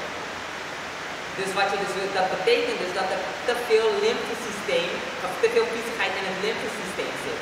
En dat uitzicht dus daar op die plek, op die plaats. Er is niet een specifiek, je hebt misschien bepaalde specifieke dingen die dat misschien weg kunnen halen. Misschien een soort zalfjes, of weet ik het wel. Niet zalfjes, maar zeg maar natuurlijke kruiden en dergelijke, dat je dat kan smeren. Weet ik niet zeker, maar het beste is uiteindelijk gewoon het lichaam schoonmaken en dan gaat die cyst vanzelf weg. Dat is eigenlijk het beste. Ik zou afraden om eraan te krabben en dergelijke. Daardoor krijg je viezigheid en die viezigheid gaat erin zitten, wordt het nog viezer, wordt het nog meer. Ik heb dat ervaren, voorheen had ik dat wel eens, maar dat ding jeukt ook toch? In de buik, aan de binnenkant. Oké, dan jeukt het niet denk ik, en dan wordt het heel moeilijk. Ja, wat ik zeg, lichaam schoonmaken, zeggen en het hier moeten komen. Maar het sapvasten is het ideaalste. Is het snelste proces. Sapvasten.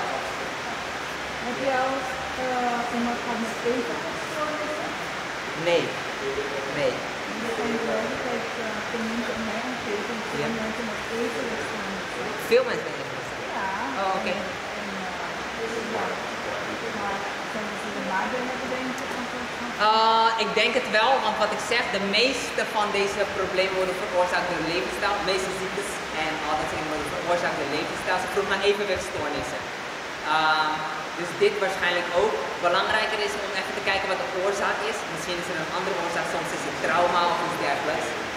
Als je een ongeluk hebt gehad of zo, dan kan dat ook een oorzaak zijn. Maar als het zo allemaal tegenwoordig is, ik denk eerder dat het een levensstijl is. Ik kan dat niet specifiek zeggen, er zijn heel veel dingen in de wereld, maar ze kunnen het proberen. Zij moeten nog extra meer opletten. Ze moeten extra opletten dat ze niet te snel opstaan en dergelijke. Klopt, maar ik heb een collega als ik zit gewoon het eten dat soms helemaal beter wordt en dan wat minder dingen niet buiten. Dus gewoon overkomt het gewoon. Oké, heeft ze haar wel eens laten onderzoeken? Ja, zo vaak zo beschermd, maar niet alles kunnen niet kunnen zeggen. Ze zeggen even niet zo. Ja, je moet man weten, maar ik denk dat ik heb de vaak gezegd, misschien moet je ook natuurlijk. Misschien moet je iets weglaten wat je altijd neemt. Ja, ik heb het altijd gebruikt. Koffie bijvoorbeeld. Je hebt het altijd. Ik zeg van. Ja. Je hebt het altijd gebruikt en je hebt nog steeds die problemen, ja. Nee, maar je had het nooit. Nee, maar zij gaan het uit. Ik heb het altijd gebruikt. Ik heb nooit last van. Dus het kan niet daarvan komen. Maar ik zeg altijd, misschien weet je lichaam het altijd maar toegelaten en nu is het genoeg en nu wil het niet meer. Ja. Dus ik zeg laat dat dan, kijk even wat je eet en laat dat dan eten weg. Ja. Ja, het is moeilijk om tot sommige mensen door te dringen. Het is een hard message. Ja.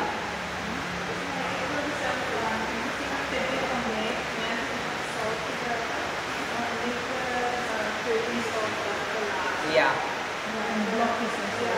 Ja, dat sowieso. Himalaya zout dus. Ja, ideaal gezien geen zout, wat ik gisteren zei. Ideaal gezien geen zout. Sommige mensen willen dit wel gebruiken. Gebruik dan dingen als steenzout, Himalaya zout, zeezout, dergelijke. Keltische zout. Maar ja, ik zou het niet doen. Haal je zout uit je fruit en groente. Keukenzout, ja, liever niet. Want dat is chemisch, dat is geraffineerd. Keukenzout wordt met een chemisch proces geraffineerd. Dus dat is niet ideaal. Maar ik raad aan om liever je zouten uit je fruit en groente te halen. Algen zijn een hele goede vorm van zout. Maar ik zou haar dus wat u zegt van probeer haar uit te leggen van het lymfesysteem, dat het heeft een tolerantiepunt. Dus je bent viesheid naar binnen aan het werk, aan het werk, aan het werk. En dan gaat het allemaal goed totdat je dat punt bereikt. Dan ga je eroverheen. Dan heb je een probleem. Het is 12 uur. Voor degenen die weg willen gaan, die mogen weggaan. Ik ben er nog, want totdat mijn ouders mij bellen, moet ik sowieso wachten. Dus wie er is, die kan nog blijven luisteren. Voor degene die wil weggaan, die mag weggaan. Nogmaals, de donatiebox staat daar, het is vrijwillig. Dat maakt mij niet uit als je het wel of niet wil doen, maar ik herinner even. Ik vond het heel leuk, laten we sowieso nog die foto maken. Ja. Laten we die foto maken, want dan zitten we die meneer vragen. Dat is een goede tegen Sorry? Wat voor omega waarvan? Van waar heb je dat? Ik weet niet hoe welke omega, maar Hoe ziet die eruit? Is het een verticale? Gaat die van boven naar beneden? boven naar beneden. Is dat Oké. van Homes Beauty Homes? Ik heb bij Amerika. Ja, dus daar heb ik Ik wil graag in worden, want je bent Dan gaan ze langskomen om te stammen. Ik wil het bestellen. Hier jongen, hier. Of je stuurt een foto van Je- dat ja. kant. Wat is je nummer? Via app. Ik ga hier dan de foto maken. Omega. Je kan online bestellen. Noord doet dingen bijvoorbeeld online ook bestellen. Oh, door dit kan die dingen ook. hè? Ja, Noord kan het ook, maar ja, het is altijd goed om contacten uit te wisselen. Dus wat het verschil is zeg maar, tussen de verschillende slow juicers. Je hebt zeg maar verticale, je hebt horizontale, je hebt horizontale met 2, je hebt horizontale met 1, je hebt nog een paar andere, maar dat zijn de meest gebruikelijke nu. En ze hebben zeg maar allemaal hun eigen functie. Maar deze is een 200 uur. Ja, dat is slow. 200? Ja, Maar 200 uur. Dan is het best wel goedkoop, want het is waarschijnlijk een oudere variant. gaat u een foto kunnen zien? Nee, maar dit is veranderd wat hij heeft. Ja. Oh, je hebt een andere. Dit is van Amazon. hè? Maar je kan het via Amazon bestellen. Ja, maar je moet weten hoe het is. Ja, slow juicer. Dit is die oude versie. En Slow juicer. ja, dit is een slow Dus als je juicer. naar slow juicer op YouTube gaat, dan zie je het ook. Er zijn heel veel merken. Deze is een goeie. Dit is een oude model. Ik zou gaan voor die nieuwere modellen, want ze brengen elke keer betere technologie. Maar het is een goeie, het is een goeie. Oké, toestellen. Het is een goeie. Iemand gebruikt het al lang? Oh, dus ik ben bekend met sapvasten. Nu doe ik meer smoothies. Dan doe je smoothies sneller. Sneller, is makkelijker schoonmaken. Ja, dat is wat u zei van die scherm met, nee. Het is goedkoper, je hebt minder nodig. Bij Joy. Bevroren hardware. Ja, bessen en zo. Ja. Noor gebruikt het ook. Bevroren Sorry, ja. Bessen en zo, bessen hebben ze. Dus aardbeien, blauwe bessen, frambozen denk ik. Ja, bevroren. Maar het is niet ideaal. Je kan liever gewoon lokale dingen gebruiken. Waarom ga je het choice of je geld? Ja, maar aardbeien heb je hier niet lokaal. Ja, maar waarom moet je aardbeien eten? Ja, oké. Nee, ik ken het niet, want ze dus eten, vruchten eten die in jou laten. Ja en nee. Ja en nee. Stel je voor dat ik in Nederland... Snap je? Maar jullie wonen in de tropen. Dat is het ideale gebied. Dus dan eet je dingen van hier. Als je het beste wil, dan volgens mij knipa's, denk ik een soort best. Want je moet zeker rambutan. Dat soort dingen kan je eten. Dat zijn beste soorten. Voor zover ik weet. Ja, dat is heel gezond. Jamu, Indian gooseberry, blueberry, Indian blueberry. Dus dat soort dingen. Maar je moet gewoon van hier, waarom ga je wij vandaar moeten importeren? In het noorden moeten we bananen importeren, papaya importeren. Wij hebben appels en dat soort dingen. Dat is niet goed. Dat is goed, maar niet op die niveau. Maar jullie hoeven niet uit Joy, weet ik het. Zomaar ga je al die mensen zoveel gaan sponsoren. Kijk, bessen zijn gezond. Het is bessen zijn gezond, maar ja, dan kan je liever eet je verse bessen. Niet specifiek, maar het is gewoon goed. Wat ik zei, wat voor water drink ik het liefst? Watermeloen, kokoswater. We waren bij de winkel, die man verkocht het heel goedkoop. 4 voor $10. Normaal kost 1 $5, toch? Ja, en wij hebben, eergisteren hadden mijn ouders... Nee, maakt niet uit of het gekoeld of niet. Ja, dat is een beetje meer. Oh, oké. Eergisteren hadden ze 3 voor 10 en gisteren kregen we 4 voor 10. Maar zijn het grote auto's? Nee, het is niet klein. Het is misschien klein, maar er zit heel veel water in. Ja, er zit heel veel water in. Ik heb 1 gedronken toen ik daar was en toen ik thuis was 5. Ja. Kokoswater is gezond, het heeft heel veel sodium. Op de juiste manier, sodium is zeg maar zout. Het komt ook in tafelzout voor, maar dan is het dus inorganisch, dus het is niet goed. Maar in groente en fruit en bijvoorbeeld dus kokoswater is het organisch gestructureerd, dus het is heel goed. Sodium, elektrolyten, is zeg maar ook iets wat je nodig hebt in je lichaam. Kokoswater is magisch bijna. Soms, ik weet niet of het waar is, maar ik heb wel eens verhalen gehoord dat als ze bloedtransfusie moeten doen en ze hebben geen bloed, dan zetten ze kokoswater. Ik weet niet of het zo is, hè? Ik weet niet of het zo is, maar het kan zo zijn. Ja, een arts had me verteld. Een arts had die verteld. Oh ja, kokoswater. Kokoswater is... sommige mensen vasten op alleen... Ja, lopen. Oké. Sommige mensen vasten op alleen kokoswater, dus zeg maar hoe je juice vast doet, dan doen ze alleen kokoswater vasten. Maar dit dat vruchten niet. Dus als je zeg maar vast zonder vezels, dus zonder je vezels gaat vasten, dan neem je dat water niet. Maar normaal gesproken, als je gewoon eet, dan kan je het eten. Ja, met die harde vruchtvlees moet je enigszins oppassen, want mijn Niet te veel vet waarschijnlijk. ja, dus dan kan je een beetje eten, maar niet te veel. Niet dat je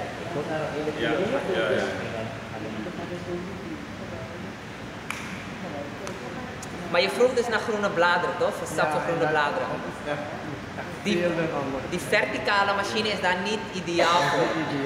Als je echt specifiek groene bladeren wil, dan kan je liever die horizontale met enkele schroef. Omega heb je ook, die zijn niet zo heel duur in vergelijking met die andere. Dat is nog steeds duur, maar niet zo heel duur in vergelijking. Die met enkele schroef, die zijn specifiek voor groene bladeren. Ik heb zelf een Green Star Elite. Green Star Elite is met 2 schroeven.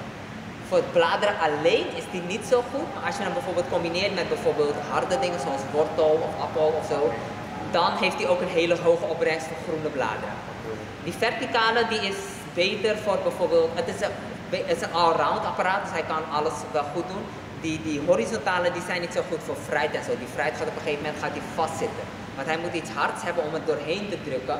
En die fruit is vaak zacht, dan kan hij hem niet zo goed er doorheen drukken, dan gaat hij vastzitten. Dan komt hij weer naar boven. Maar die verticale die zijn juist beter daarvoor. Die verticale zijn beter voor. Dat is makkelijk, want dan kun je die schoon te maken. Ja. Dit gewoon en ik zei, je direct die concentraat. Maar je moet oppassen dat er geen viezigheid op zit. Oh nee, je moet wachten. Ja. Maar wat bedoelt die met je hoeft niet schoon te maken? Dus in die zin van dat is gekookt voedsel. Ja. Oh ja. Je moet gaan schoonmaken. Ja, maar wat ik bedoel is, zeg maar, je moet wel oppassen dat er geen modder en zo aan zit. Nee, natuurlijk moet het gewassen. Oh, Ja, zoals je dat maar niet stuk voor stuk, zeg maar. Ja. Liever een hele tak goed schoonmaken en dan de... Ja, dus dat. Maar wat is het professioneel hoor? Ik ga hier naar... Oh, ik was gisteren hier gekomen. Nee. En hoe doe ik het? Ja, weet je het gemist dan? Weet je het wel? Pas vandaag is het. Ja, een pakket. Maar u zei dat u het ook via uw gym had gehoord. Maar was dat niet al eerder? Oh, Jim is die... Hij was gisteren in, maar is vandaag niet. Nee, de sportschool. Ja, de sportschool. Oh, Gym. sportschool. Oh, Ja. oké. Ik heb het zaterdag. Oh, zaterdag. Dat is ook van je gym. Oh. Oké, maar als plan heb je in ieder geval vandaag. En je bent al bekend een beetje, dus Ja, ik kan wel. ja. Dat is goed. Ja. Hi. Ja, Moet ik even bellen dat je al klaar bent. ja, ik was in mijn spanning mag ik mag best niet blijven. Ik heb de man niet blijven tot jij zegt ja. Of zijn we dan in de kijkers? Ja. Ja, dat mag ik wel. Nee, ik heb meer. Dat gebeurt niet. Terwijl het heel slow duurt. Deze moet dus even uit.